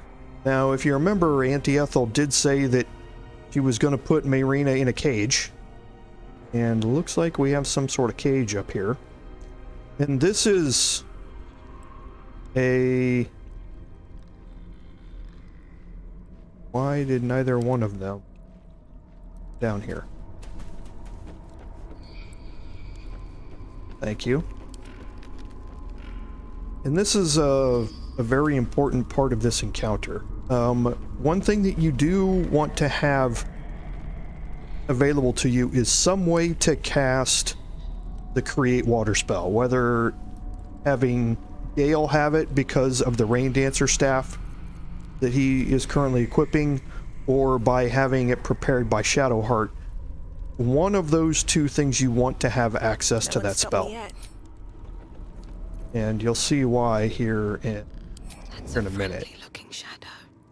Okay. Oh, whoops. Want to group hide everybody. Okay, and we're gonna save real quick. We're gonna move in here. I think it actually gives an autosave.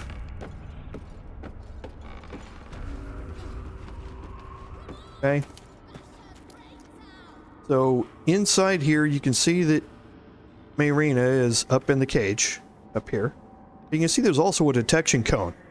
Something is in here, right? You just can't see it right now. You don't know what it is. Basically, that's the hag. That's Auntie Ethel. You'll... yeah, see, Mayrina really wants you to go after her. But this is a pretty big room.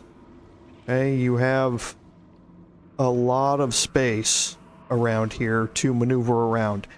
And you want to be able to set your characters up somewhat spread out. And there's a reason for that. So I'm going to go ahead and kind of move my characters around a little bit and avoid this detection cone for now. And see what we can do. There, in the cage.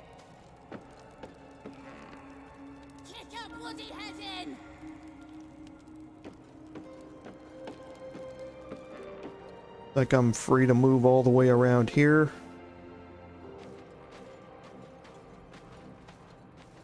Oh, do want to toggle group mode.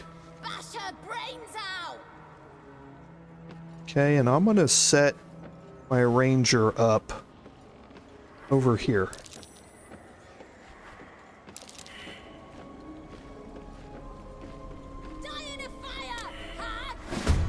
Okay.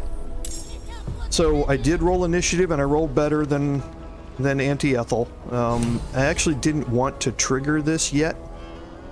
Her detection cone was showing pointing this way, but it was actually this way, so there's some sort of glitch in the game here with it. But I can take this time to move my other characters to different spots, and you definitely want to take some time to do this.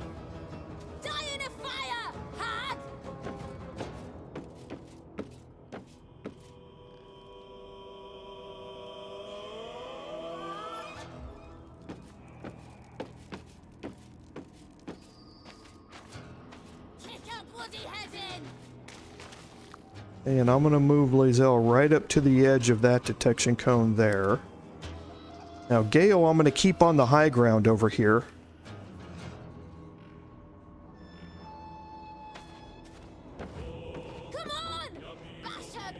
I'm going to put him right up here on the edge.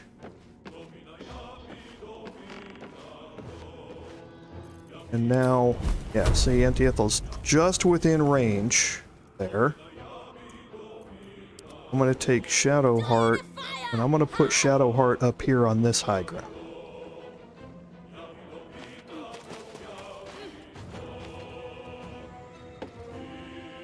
Okay. My Raven's already in combat, but here you can see that cantrips will still reach Auntie Ethel at that location. Okay.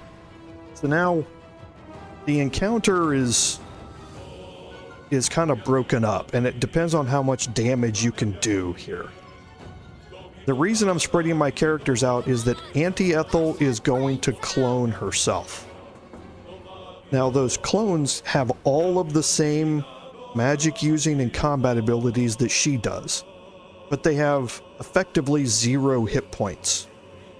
So what you need to do is be able to manage her clones and not get at least 1 point of damage on them as quickly as you can, while at the same time keeping continuous damage on her so that you can whittle her hit points down, because she does have a lot of them. Okay, so one of the ways to tell whether or not the clone is actually her or whether it's a clone is debuffs. So something like Bane, if it affects her, it will only affect her and not her clones. Okay. So it's a good thing to cast a debuff on her so that you can tell once she clones her characters or clones herself. Okay, good. So I can still cast it without leaving the high ground. And this will bring her into combat. Okay, so failed the saving throw. For the next 10 turns, she has Bane. Okay. Now I can get some additional damage in here, and I don't think I can jump that far. I cannot. Okay, so all I can do here is do a ranged attack. Might as well do a menacing attack ranged, or I guess a piercing shot ranged as well. Let's try a menacing attack ranged. 60% chance to hit. Miss, of course. And now Gale. And for Gale,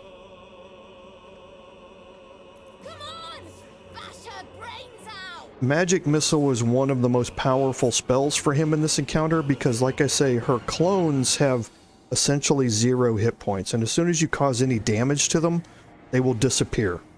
So having Magic Missile available to cast means that you can have multiple projectiles hit multiple clones that are within range, and you can take multiple ones out of the fight. So we're going to cast, I think, Witch Bolt here. That's a 70% chance to hit. Okay, perfect. Now everybody's in the fight. So we've also caused some damage. So let's cast Hunter's Mark. Okay. And probably going to do Ensnaring Strike next turn if I can. And we're going to do a hamstring shot. Now, the reason for this you'll kind of see.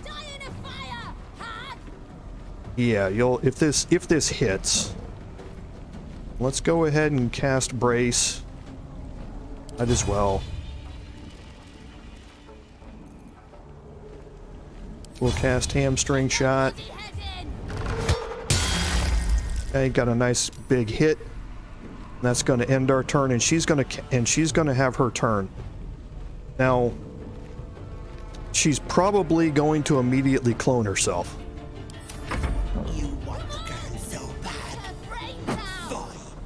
Okay, that's expected. All right. Okay, so now a few things have happened here.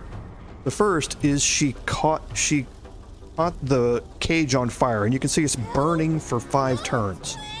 This is why you want to have Gale or somebody be able to cast Create Water, because you may not be able to kill her in time for the cage to stay intact. And if you don't, she'll drop from this cage right to her death. So you want to be able to cast water, create water on this cage and put this out as soon as you can. Okay? So for now, we're going to have to wait through some clones here. So the other thing about being able to tell which one's a clone and which is not, you can see Witch Bolt stays with her. Okay? So yeah, Say Hag's trickery on all these others, but which bolt lets you know which one is the real her. So what that means is that my Raven here, who has a 50% chance to hit and kill this Hag, and we really need a hit here, is going to be killing a clone. But that's fine. We want to kill these clones as fast as we can. Perfect. See, that's what happens. Okay? So now we have our ranger over here.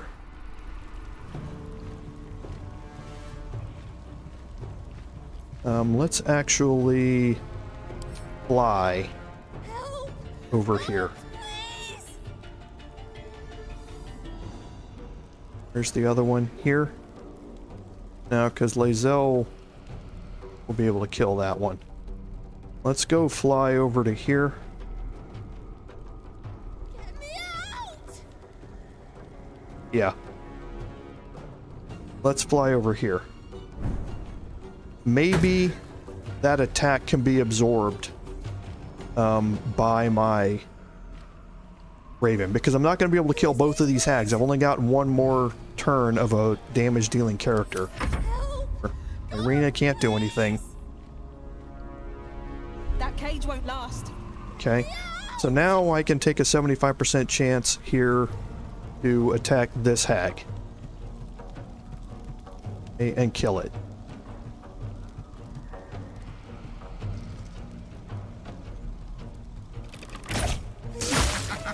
Okay, good. And I don't have any other actions to be able to do anything to impact this one, so I'm going to have to end my turn here. And this Hag is now going to... Oh, that's actually Auntie Ethel. Okay, she's going to get a chance to take an attack here.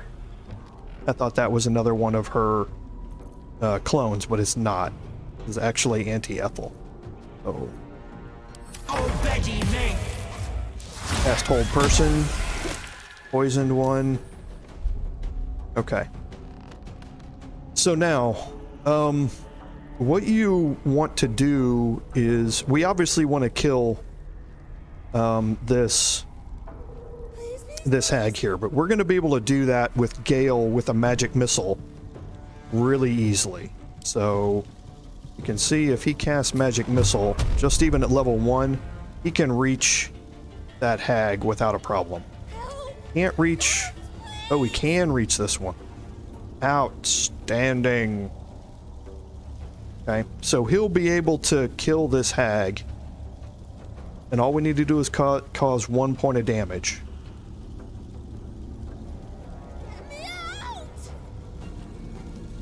Magic missile's not a concentration, so there's 1 point of damage there. Tormentor. Okay, so now it's just Auntie Ethel over here. Victory So awaits. Lae'zel can dash down here.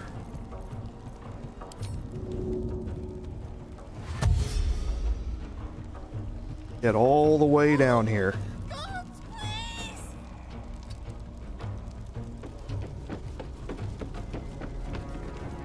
Okay, she can use her pummel strike right now. Good, dazed. Now you can action surge. You can use a menacing attack melee. Got a big hit. So now she's down to 44. Now, what you want to be able to do here is bring Auntie Ethel down to 10 hit points or less. But you don't necessarily want to kill her outright. Okay? So that's kind of what the goal here is. When you get her down below 10 hit points, this encounter is going to end. And it give you an option to do something, but if you kill her, you don't get that option. Okay?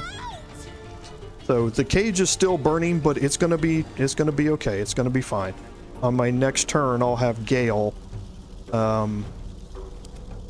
use his staff to use create water and put it out. I needed to get rid of those clones though as quickly as I could, so for now we'll end Lae'zel's turn. Okay, so here I think what we want to do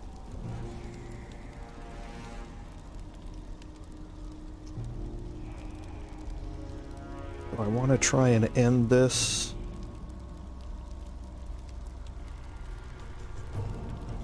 I'm thinking. No.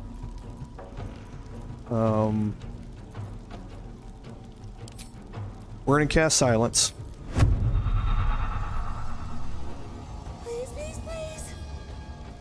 And then we're gonna try and hamstring her so that she cannot move out of the silence cone. Okay. And I can heal Roland from there. Good. Now she's done. Gale is done. He can't do anything else that, you know, is anything useful right now. Now the Raven, I think we're gonna leave the Raven taking a pretty big gamble.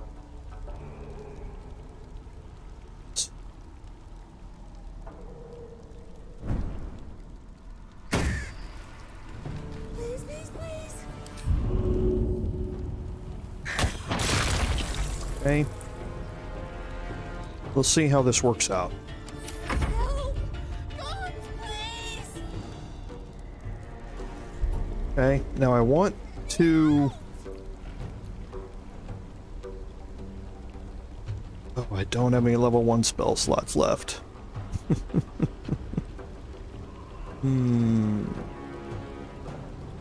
Okay. That's a bummer.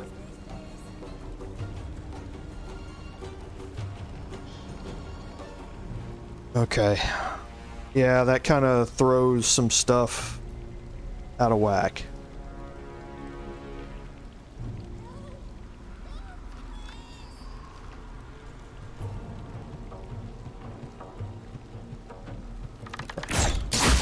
All I can do is make an attack, basically. I was hoping to stop her movement so that she couldn't move out of the silence cone. She has enough movement to be able to move out of the cone, but just barely. In this case, though, I think she's going to have to move out of it this way. Toward this side. We'll see what happens.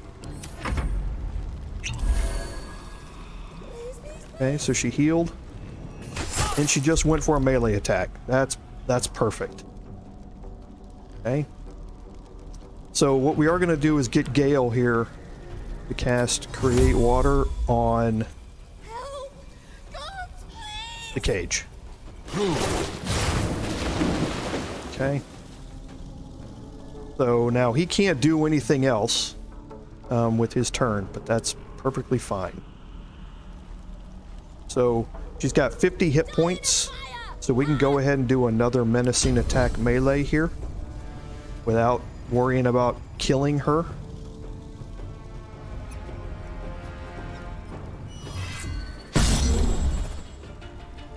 Wow. That was not what we needed to have happen. So I'm going to use Second Wind. Get my hit points back. My turn. Did not want to see that. Okay. Now... Man. Didn't want to see that. So let's go ahead and cast Guiding Bolt. Guiding Bolt's a concentration spell. No, it's not a concentration spell. So that's not going to break her concentration. Let's go ahead and cast this. And we'll leave it at level 1 for now. Okay.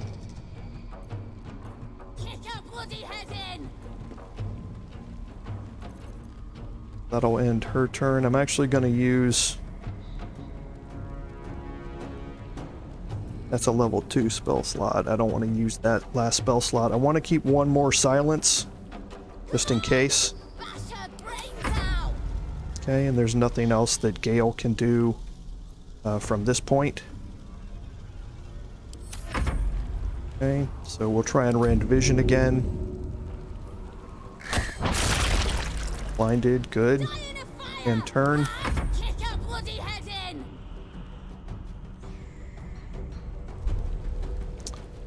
And now, let's see.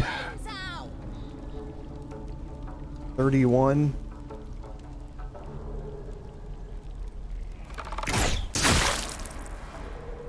Okay, so she's down to 17 hit points. Okay, but we'll end our turn here. We're actually going to use a healing potion. Bonus action, and now see what she does.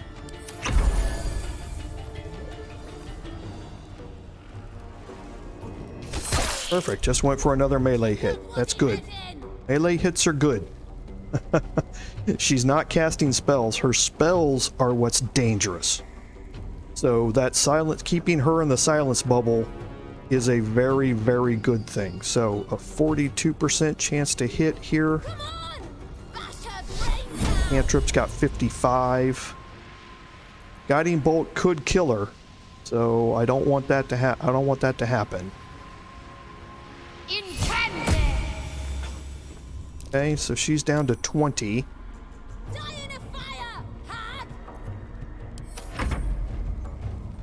Okay, so now,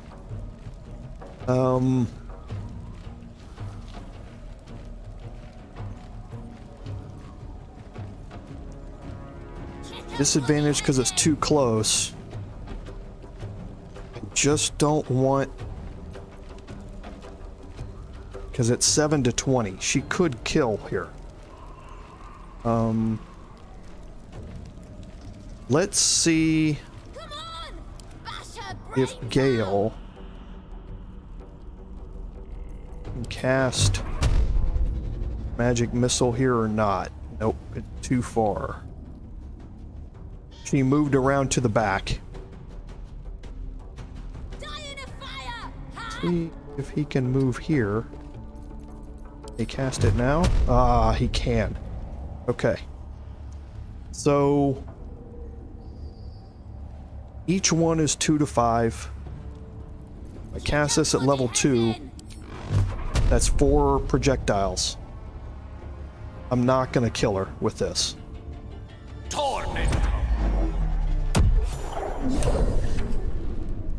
I forgot the bonuses. What are you doing? Let me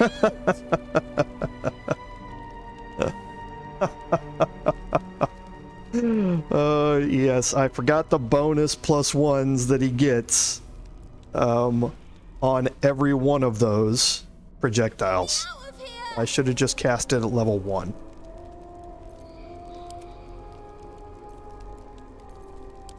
If I don't get my beauty sleep soon, I may just get a tad malcontent. Okay. Come on already! Yeah, I need to wait for silence to go away. I can't believe that. Well, I mean, killing a hag is always good, but I missed out on something extraordinarily powerful there. It's a very low percentage chance to get it, but it's still a chance to get it. So, a potion to heal giant strength's always good. Oh. Orlon's Grace.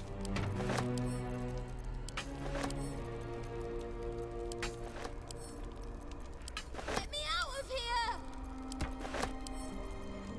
We're just gonna pick up all of these items.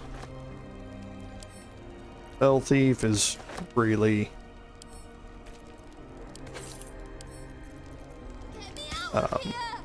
not worth anything. But we'll go through it.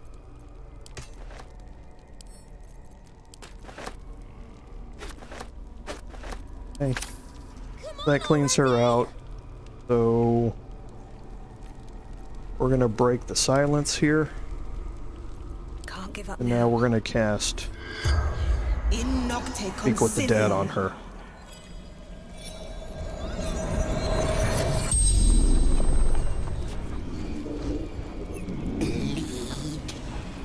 Choke on your guts. He's not happy. The brat's husband is dead. So sad. She wanted me to bring him back to life. Little fool thought it would fix everything.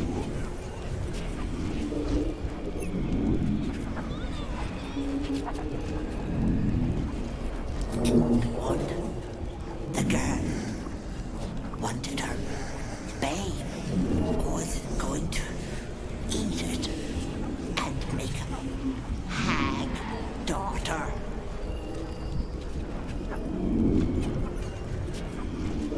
Where there's people, there's hags.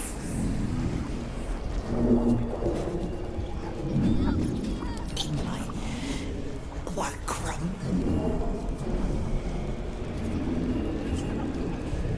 Not me. That's cruel. It's people. They want and want and want. I merely give. The spell's power wanes. You can ask no more questions. Okay. No time to dally. Never a dull moment. So we'll group everybody back up. There's nothing else out here in this area, the exception of a sylvan stone here. What are you doing? Let me out! Okay. And now we can speak to Mayrina. What are you doing? Let me out! Get me out! What are you doing? Okay. Let me out! Did they add in some sort of switch or something to get her down? Come on already!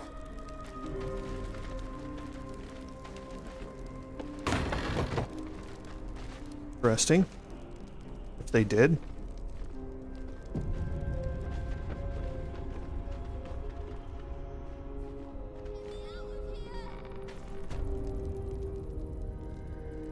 Maybe it's not. Maybe I just need to walk up top up here and talk to her.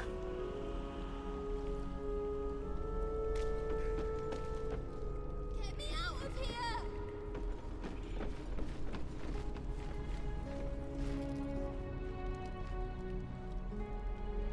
No, it doesn't look Something's like on my it. mind.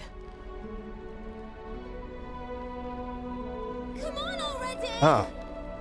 Control orb. With haste.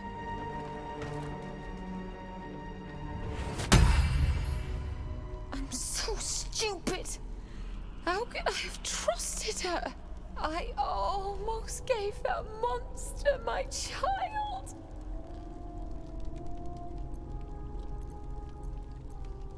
That's what she wanted. My baby. And God, I was going to do it. For him. My husband. She was going to bring him back. Bring Connor back to life.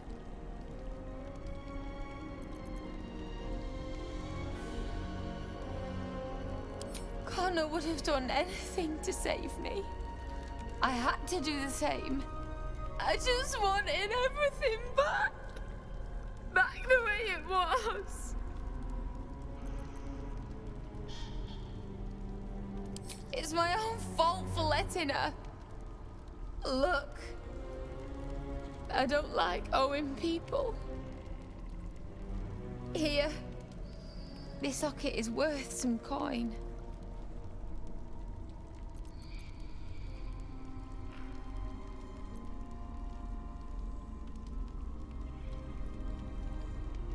Just look after it, alright? My husband gave it to me. I should take him home. His coffin is just upstairs. A decent burial is the least I can give him. Thank you. I don't think there's anyone else who would have saved me.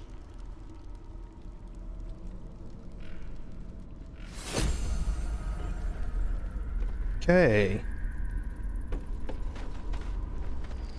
So she's gonna go upstairs. She's actually gonna go out here. Or out this way where we were looking, and we'll see her again.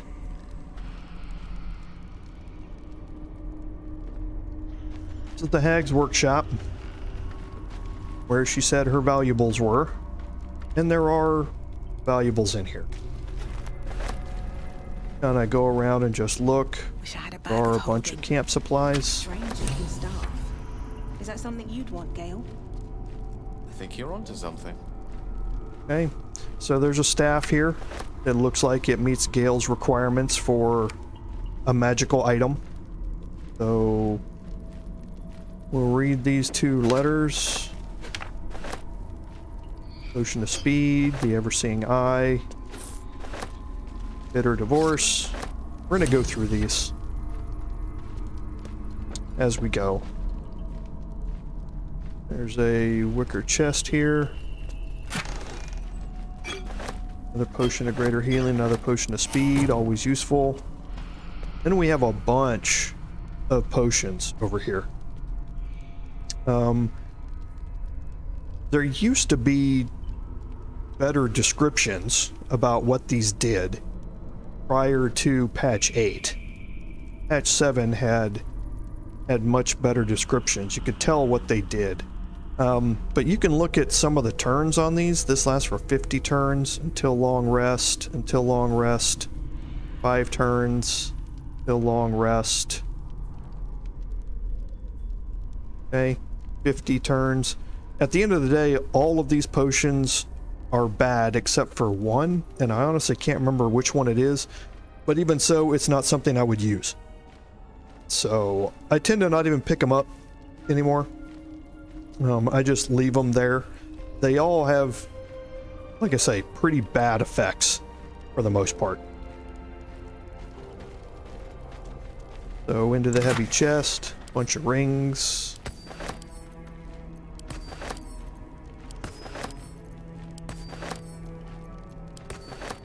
Okay, and then we have the Staff of Crones. And this is the staff that Gale and I were just talking about. Okay. So now, nothing else in here for us to deal with, so let's take a look at our inventory here. And we'll read the letter to Ethel. Here.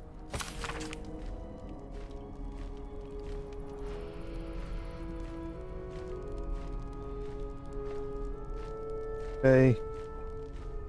So it looks like somebody was supplying the hag here with vulnerable people to do her experiments on.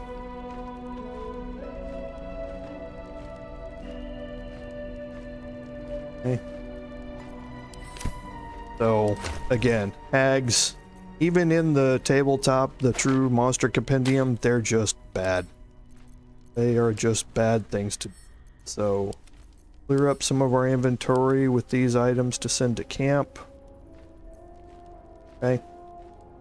And now we have the interesting parts of this. And again, the flammable slime ball, see again, it disappeared. The orange border disappeared when I moused over it, so just another bug. So the Staff of Crones and Bitter Divorce. Okay. Bitter Divorce, you can see, you can read the description. Bumps of hair and flesh. Connor is scratched into the surface. As you remember, Connor is the name of Marina's husband. So this is a wand that the hag created to possibly do something to Connor's corpse. And there's a further story behind this, or with this as it goes. So the ever-seeing eye is just an amulet that allows you to cast protection from good and evil. Protection from evil and good, you can, as we inspect this, basically it keeps you from being charmed, frightened, or mind controlled. And anything that attacks you has disadvantage. So it's a good spell to cast when you're going into combat, especially for something that doesn't have great saving throws. So I don't have any need to have the Amulet of Lost Voices on Lae'zel. So might as well give her the option to cast protection from evil and good on herself before she goes into combat, just using the amulet. So the last couple of things here, Mayrina's Locket is a story item. I actually don't know. Let me look real quick.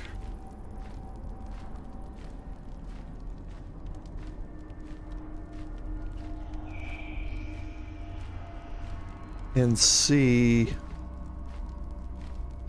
if there's a use for this.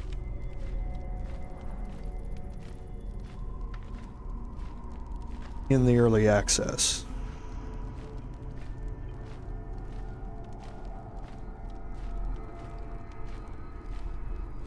Okay, doesn't look like it. Sorry, I'm just checking checking some various Reddit posts and that sort of stuff here.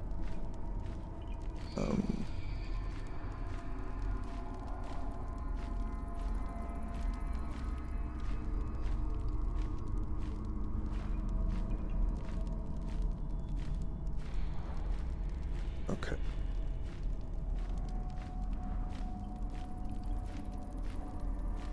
Alright, doesn't look like it. So it's a story item, so I'm not going to be able to get rid of it, but I'm not entirely sure if there's a story usage for it right. The last thing is the Staff of Crones. And again, this is what Gale was talking about as an object that might satisfy his need for weave. It is a decent staff. I mean, it allows you to cast Ray of Sickness, which is good. So and Coraline's Grace we'll talk about here in a second. But it is, like I say, an object that Gale can use to satisfy his hunger. So that's normally what I end up doing with it, is just giving it to him to be able to use up. We also picked up Coraline's Grace. So this is basically a more defensive-minded type of staff. So if you don't need to create water available to you at a particular time, then Coraline's Grace basically says that if I'm getting attacked while I'm not wearing armor, and I'm not, Gale can't wear any armor. So anytime that I'm attacked, I'm going to receive a bonus to my saving throws. So it's just something that's a kind of a passive thing to let you, carry around and utilize. So, yeah, Nature's Snare, that's the other passive staff. Or, yeah, the other passive staff if you need it. But for now, I'm not going to use Rain Dancer much anymore. At this point, I'm not going to use it. So I'll just switch over to Coraline's Grace. So I think that's about it. The Sylvan Stone doesn't have any use right now in the early access. It might at some point later, but right now it does not. So I'm just checking here. Okay, so I do need to take and split these up. Okay. I'm gonna split this 2 and 1. Put 1 here. 2 here. And then I'm keeping 2 myself. And now I can take these. Splitting them 6 and 7 is fine. Here. And I'm going to move these over to Gale. He's got 5, but he's the only one that does not have any potions of greater healing. I'll put those there with him. Now for the speed, 1 potion of speed here, 1 here, and 1 here. I can split all these out.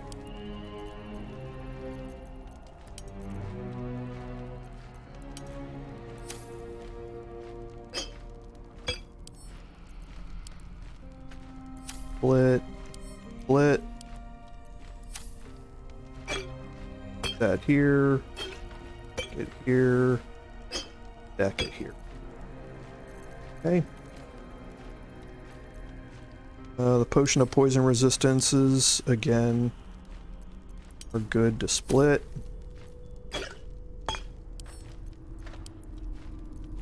Split that, split that. Now I can put one of these potions with everybody. Alright, just doing some inventory stuff I probably should have done a long time ago.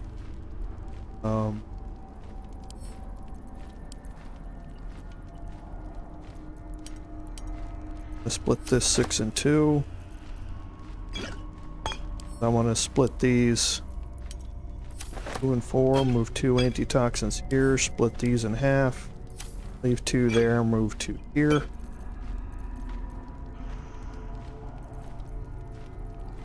The Alchemist Fire I probably do need to split up. Gonna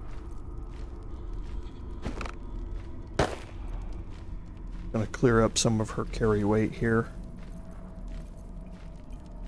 Okay. And I do need to start using some of my specialty arrows. Well, it's just I haven't run across an enemy that really has needed the extra damage as much. So... okay, so we're done there, so we're going to head out the back. We're also going to... no, we'll save that short rest for now, but we are going to head out to the mushroom circle here.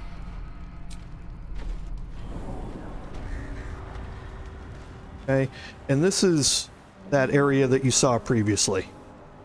Mayrina is actually up here, so we can go looking around. And there is no harm walking through this water. This is not trapped in any way.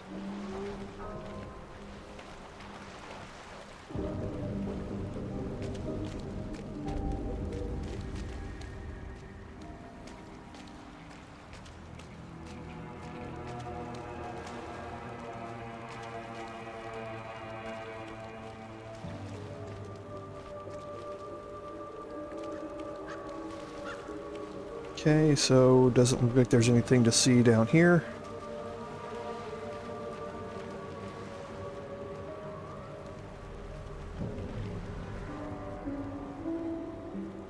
Okay.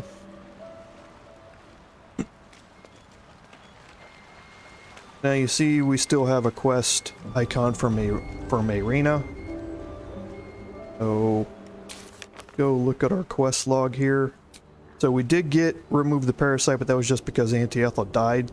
We weren't going to take her help with the parasite anyway, and she wouldn't be able to, even if you asked her for help. She would say this is protected by a dark magic. So we found a wand with Connor's name on it. Could this resurrect Mayrina's husband? Okay, so that's why there's a quest icon here on Mayrina. There are a couple of different ways to deal with this. And... by the way, we need to save. I think we're going to take the approach where we do not resurrect him. But I'm not sure of... I've never done this before, so I'm not sure of the dialogue options to do it. I think we have to resurrect him and then keep the wand. I don't know if she's going to get angry about that or not. But there's his coffin. Gods, didn't hear you coming. I know I should head home, but I can't bring myself to leave. The thought of putting him in a wheelbarrow and making the journey all over again.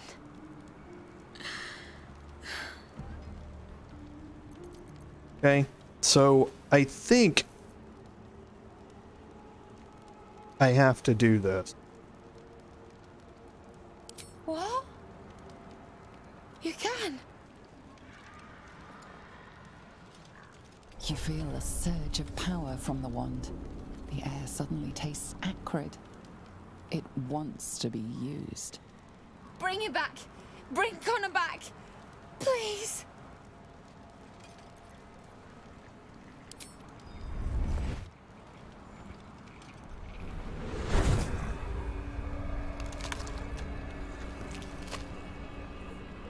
What? What's happening? Why is he still dead? So it looks like there are some problems with this cinematic. Bringing up two different Feel Connors. something pull at you. The creature yearns for a master.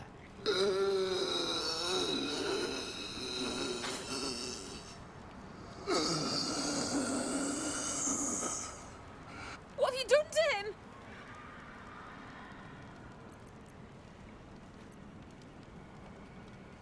But this isn't what she promised.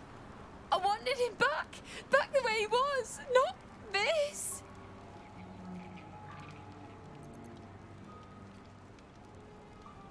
So I think this is how you keep it, but I've never, like I said, I've never played through this part before this way, so we'll see what happens.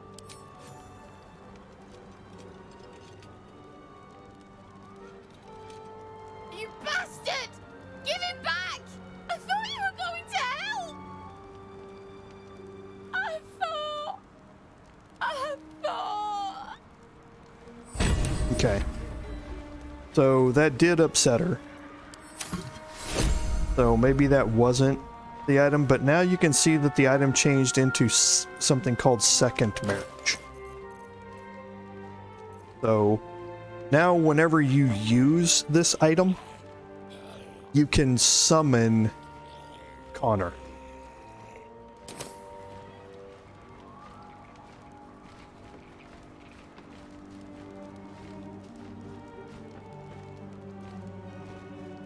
Hags really do redefine depravity, don't they? A promise kept in the cruelest of ways. A loved one returned, undead. A promise kept in the cruelest of ways. Something wrong with that dialogue. Returned, undead.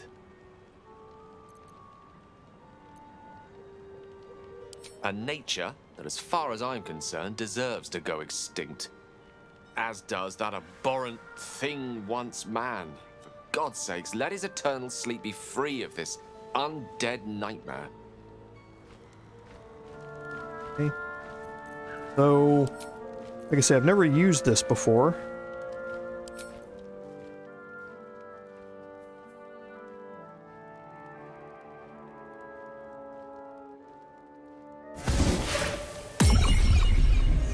Okay. So yeah, it can spawn him wherever. So you have him as an extra companion. Interesting. Okay. I've got my own little army, veritable army here. Okay. So head in. This is the door that we picked open earlier. There is still quest for the treehouse. So, but I don't think there's anything else left in for it. I know that we can go. Okay, so he disappears after a period of time. Okay. But I still have it and I can summon him again. Okay, interesting. Alright. But I know that some things changed downstairs, so just in the interest of checking this out, I'm gonna head back down here. And I know some of these dialogues have changed. None of these have, I don't think. Let's see what this does. Yeah. None of this has changed, but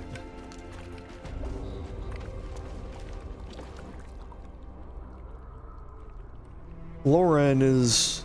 he doesn't look like he's as frightened now. Is the hag gone? God, tell me she's gone.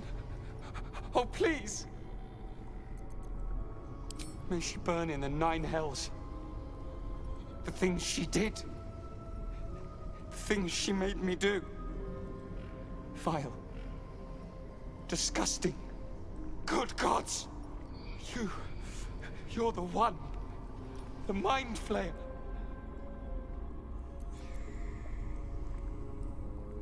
No. The hag's gift is gone, but it's going to happen. Soon. I saw you screaming, covered in your own insides as that thing bursts out of your skull. You change, skin ripping from your body, and then you butcher everyone. Everyone around you.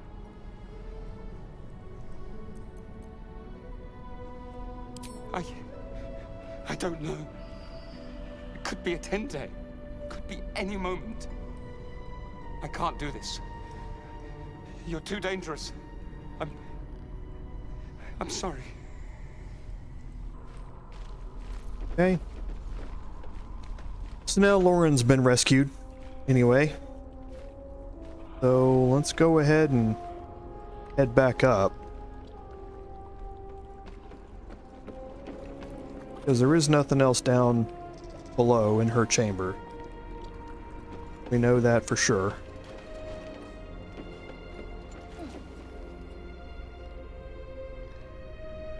So I think the quest icon here is just a leftover. I don't think there's anything else to do here. Like I say, I think it's just a leftover.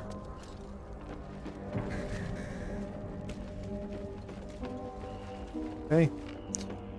So now we can head out here. We can head to the waypoint.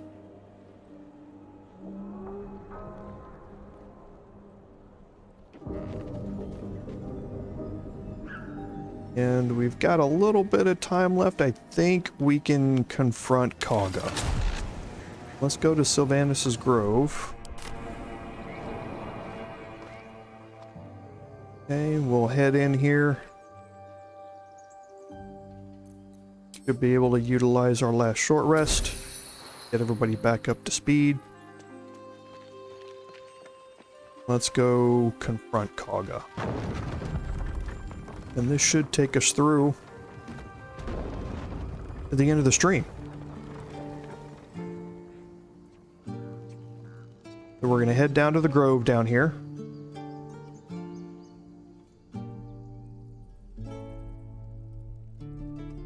And I could take the bridge, or the elevator, but...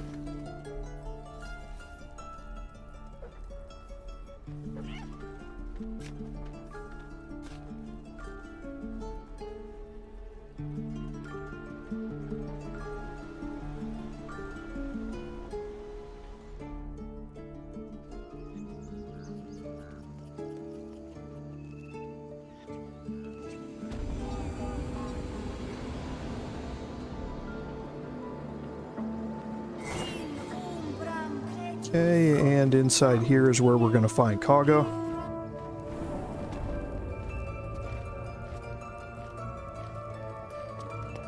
Okay. So, things you want to do here is kind of separate. Seek and you shall find me. Your group a little bit. Right away.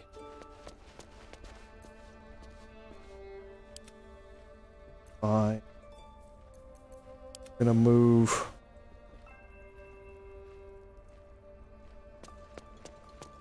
One probably up here.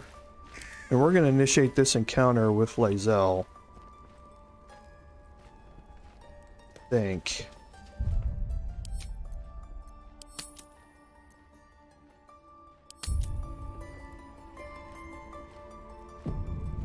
This is right. I'm going to have to make a DC check here. I just can't remember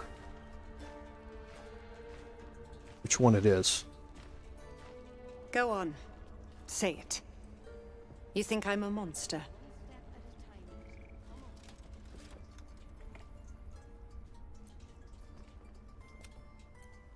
What? Okay, that cinematic was broke.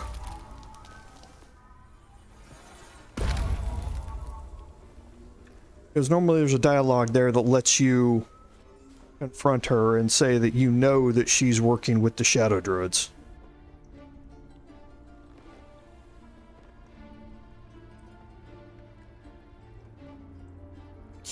That flat nose of yours has gone poking in our business. Mistress Ollerton, I can explain. Shh. No need. It couldn't be helped. Kagha! What is the meaning of this? You think yourself quite the spy, don't you? Go on, tell him. Okay, so we're going to show Wrath the letter.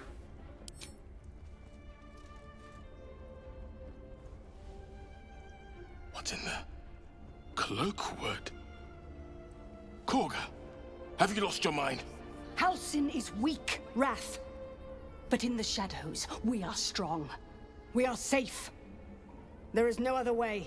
You and Halsin welcome untouchables to your midst. You defile the grove for the sake of harmony. Ollerton speaks truth. Who among you disagrees? Who would see this grove in ruin?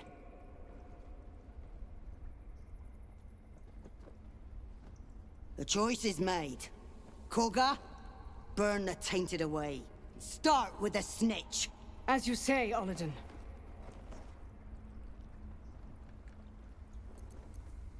Okay.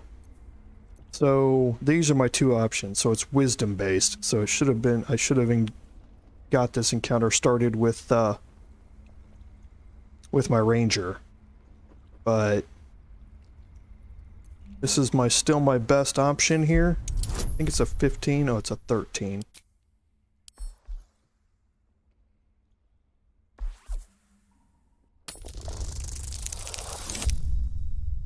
Bad roll.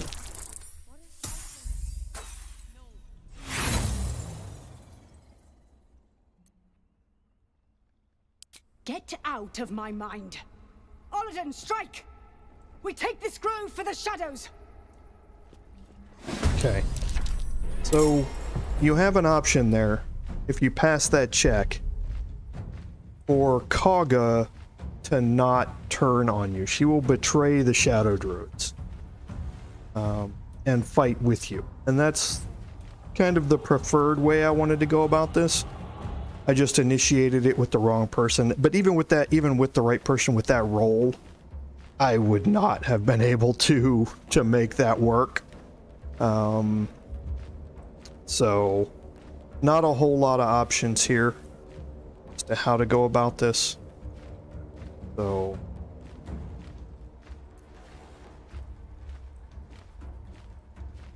because yeah, Kagha is by far the most powerful out of these.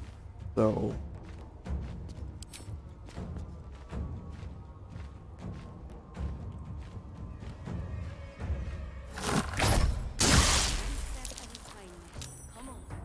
okay, oh, so Kagha did get knocked over. It's not going to matter though. Going to be able to get right back up. And then I'm going to have a while until I can get another attack off.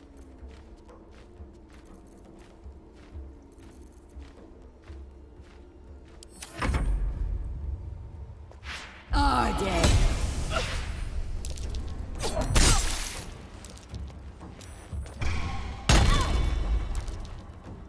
Oh. I didn't notice that those two join in with Kagha as well. Interesting.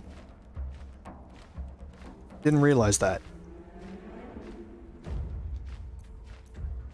So Oladan is next. Let's fly over here. Try and get a rend vision. Of course it missed.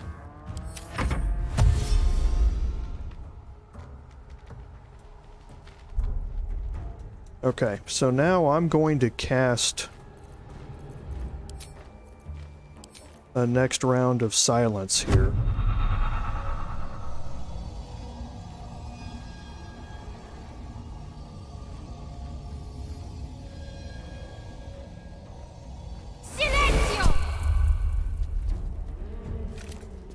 Okay, and I need to cast Healing Word. Get some of Lae'zel's hit points back.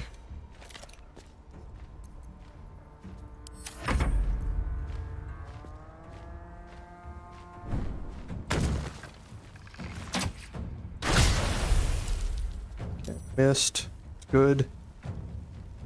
So I can cast something like Web to keep them all in place.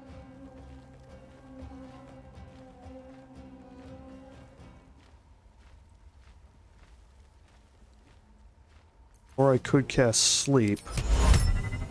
It's only going to put one of them to sleep, though. Yeah, even at level 2, it's still only going to put one of them to sleep.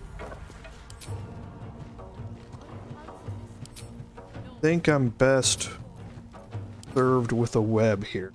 This is going to web all of them.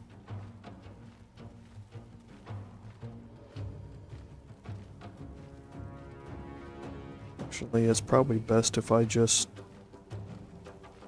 this group.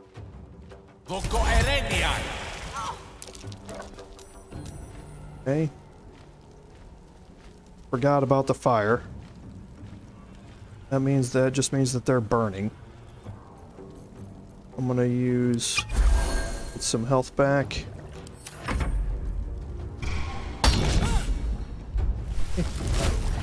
Release into a bear.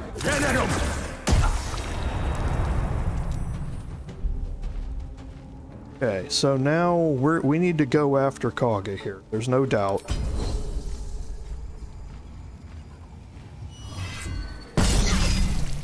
Okay, got a good hit.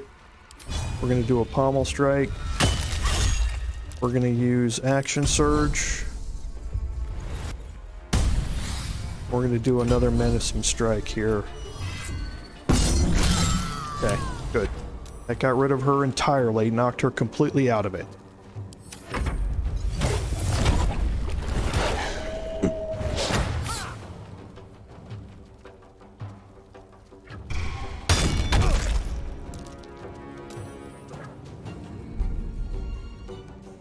Okay. So,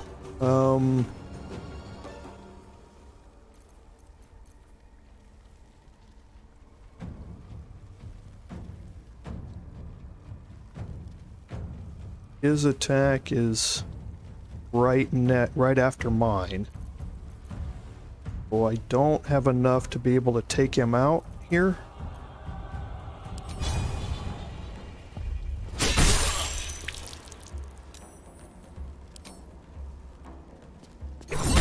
Oh, I did. Nice. Okay, so that takes him off the playing field.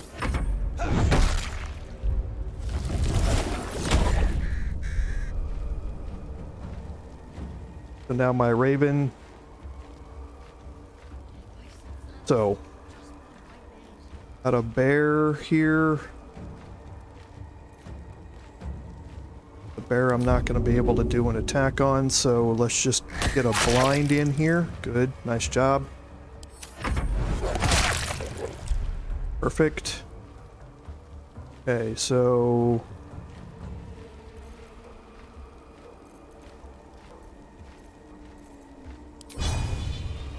so a piercing shot, 91% chance to kill here. Really need to get some stuff on Oladan though. Oladan's just going to have to be able to make her attack. Go ahead and knock this one out.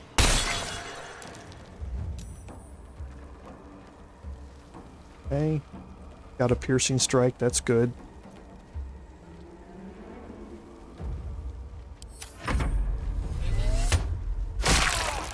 Ensnaring strike.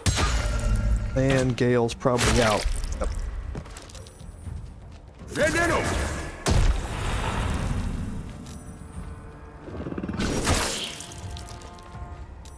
Okay, so Zell needs to get big attack here on Ren. Okay. We're gonna get a second wind here.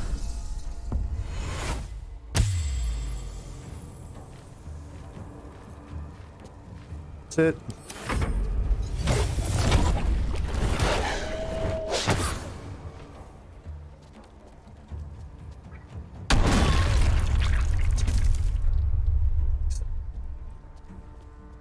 Okay, so we'll get Shadowheart to come over here and get Gale up.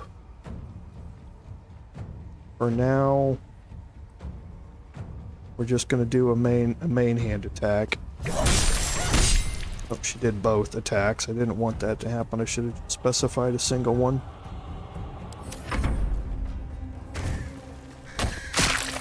Okay.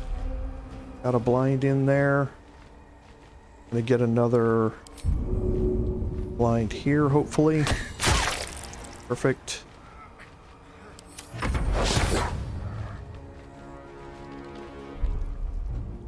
You need to get Gale up.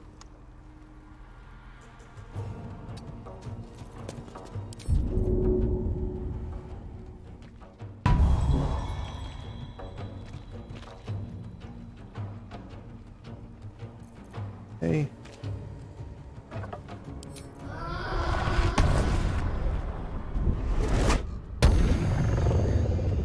Right. Now, if he goes down again, he'll pop back up.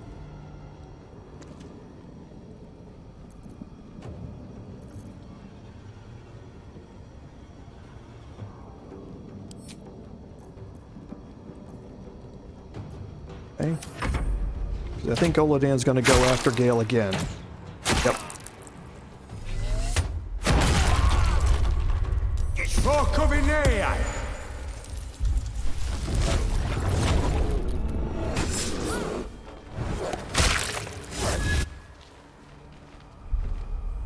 Oladan is just so powerful. Could have been focusing on her from the get-go, but I just can't.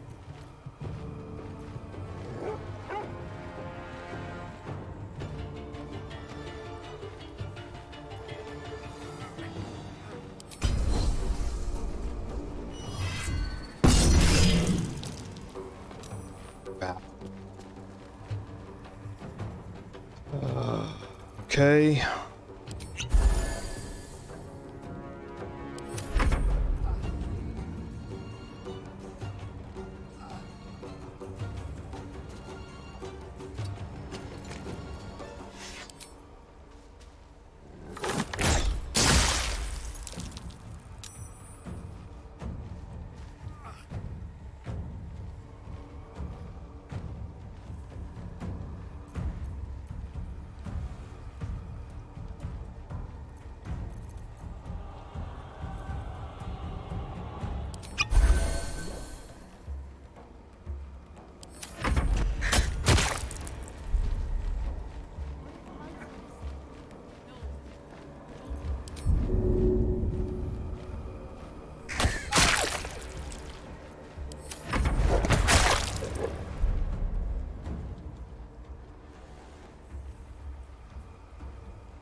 The problem here is just that every time I get her up, or get him up,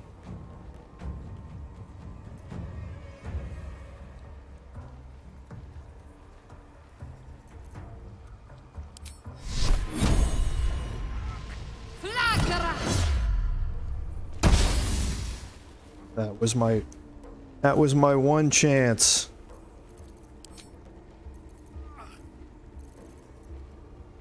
That was my one chance to try and knock her out.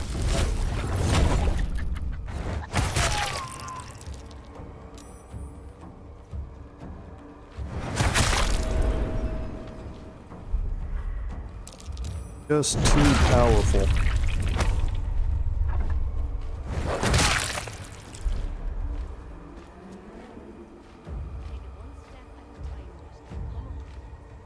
All right.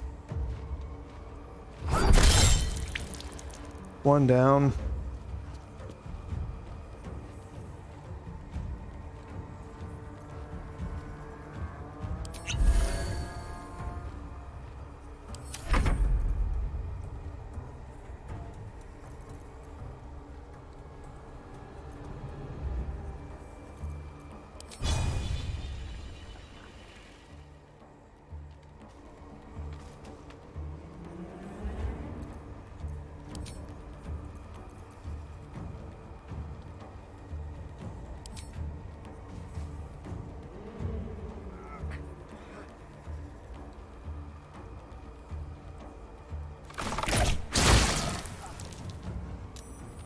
Hit her saving throw, which is not good.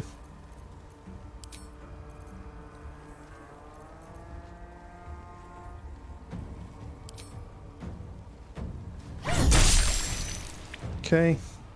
Did get her there. She's down to 1 hit point. Perfect.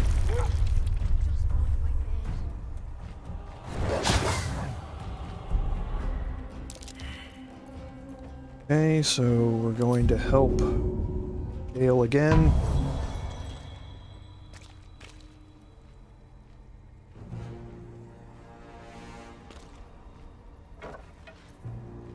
Nothing else that she can do.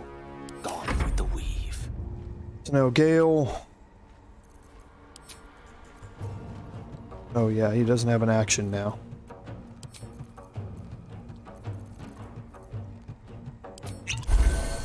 Get some back. And this should end it.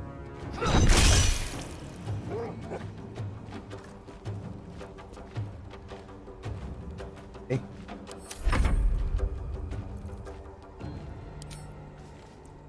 This should end it. Alright. That was just bad. Okay, so I can cast. The corpse seems willing to speak, but not to its killer. Interesting. Okay. So can Such as betrayal. A poison that destroys and have its like Bill cast it. Oh, nope. This doesn't want to do anything.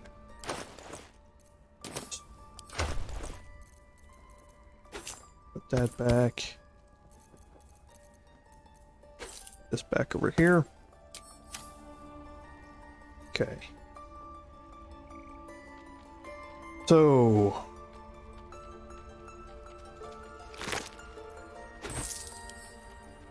have some dead here we can search.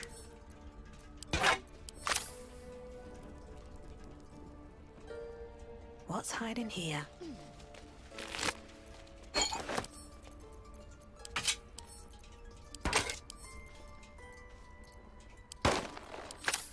it one step at a time. Come on.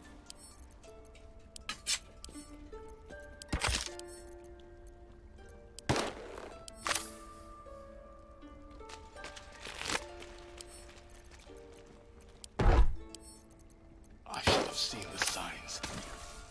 She had gone Hey. too far. So Goodberry. Goodberry's actually, yeah, actually regain hit points.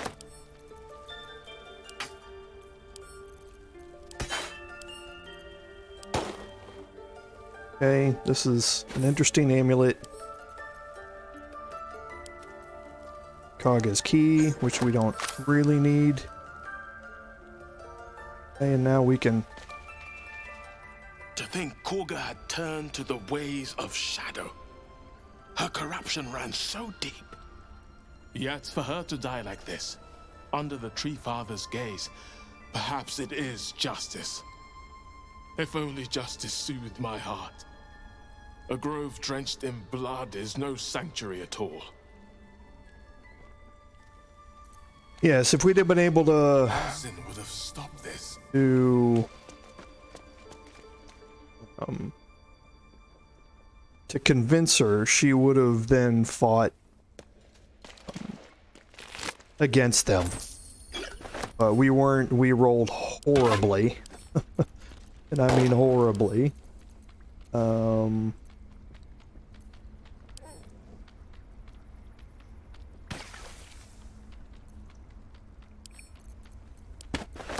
the convincing roll. So there just wasn't an option for that. Everything would have turned out better if there hadn't have been a horrible roll there and then me forgetting about the magic missile extra damage. You lifelessly. Searching for a weapon. No weapon here. Our ritual protects us. Right of thorns seals the grove. Hiding, goblins followed from the forest. We druids concealed entrance to our grove. Findle, druid, herbalist. The spell's power wanes. You can ask no more questions.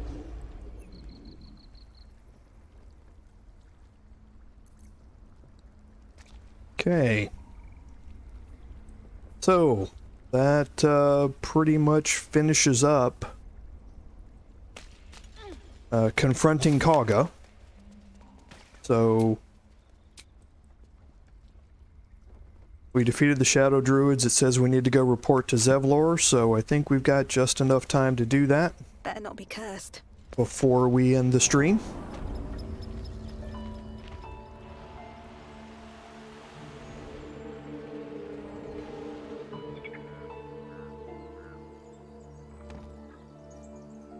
It's our job to get us out of here safely, not yours. It's my job too. The druids don't care about us. No one does.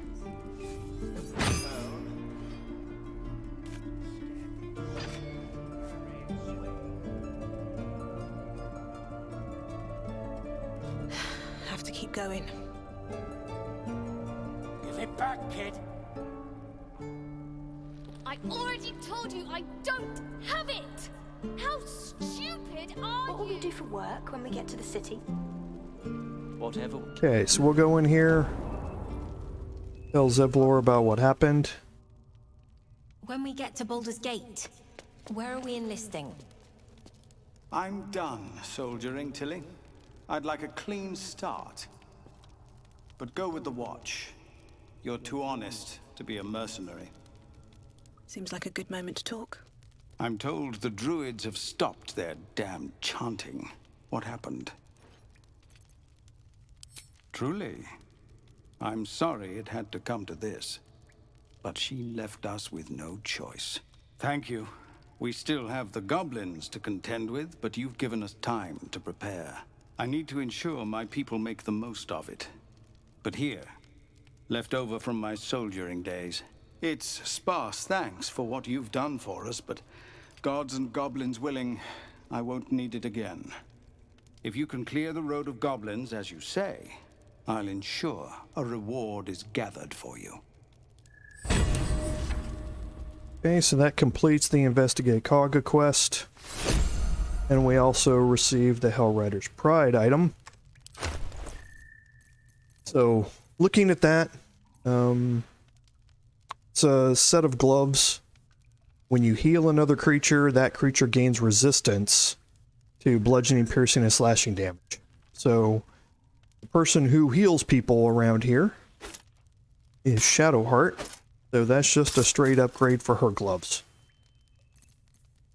Still keeps the strength saving throws from metallic gloves, but yet gives you an additional thing. So if she had been able to get the amulet from the Zentrum, then whenever she healed somebody, they would be getting some serious bonuses. But didn't roll well enough to get it, so it is what it is. So while we walk out here, we'll talk about a couple of things that are different. So first of all, we just talked about a portion of it in that you can convince Kaga with that roll there, either the persuasion or the intimidation, to turn on the Shadow Druids. It basically makes her come to her senses, and she realizes that she shouldn't be aligning with the Shadow Druids, and she joins you in that fight. That makes it substantially easier if she joins you. So if you're doing this with a regular playthrough, save before you do it, and just keep loading it until you get a roll that lets her join you. Second thing is the hag fight. If you get the hag to below 10 hit points, the fight will end, and she will want to bargain with you. And she will want to keep Mayrina in exchange for giving you an item of power. Now you can make a roll there by you can say, give me them both. And you can make a roll, a persuasion roll, with a DC of 20. So it's really hard to pass it.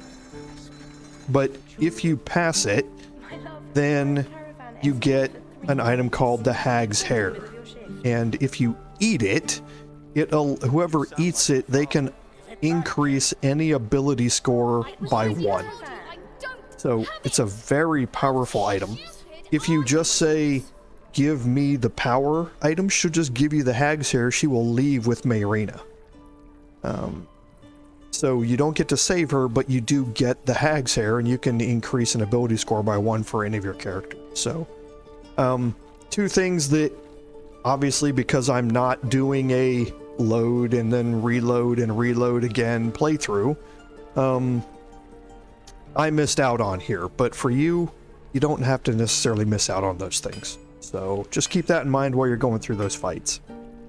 I think what I'm going to do is off camera here, I'm going to sell off all the items in my inventory here, clean all these inventories back up, get me down to something reasonable for my carry weights, and get my gold back. I will also take a long rest. And something close. See if anything pops up in my long rest. If something does, then I will wait at the long rest and go through it with you guys all on stream next week. But otherwise, I'll just go ahead and get some of this stuff cleaned up. It looks like there is a short bow +1 here, which 5 to 12, 6 to 11. So a break-even kind of thing for Gale. But yeah, I'll go through and kind of get things cleaned up. And other than that, I think I will see you guys next week. Again, thank you for the viewers that popped up during the stream. I really appreciate it. And with that, I will see you next week. Until then, thanks everybody. Commander Jorval signing off. Bye.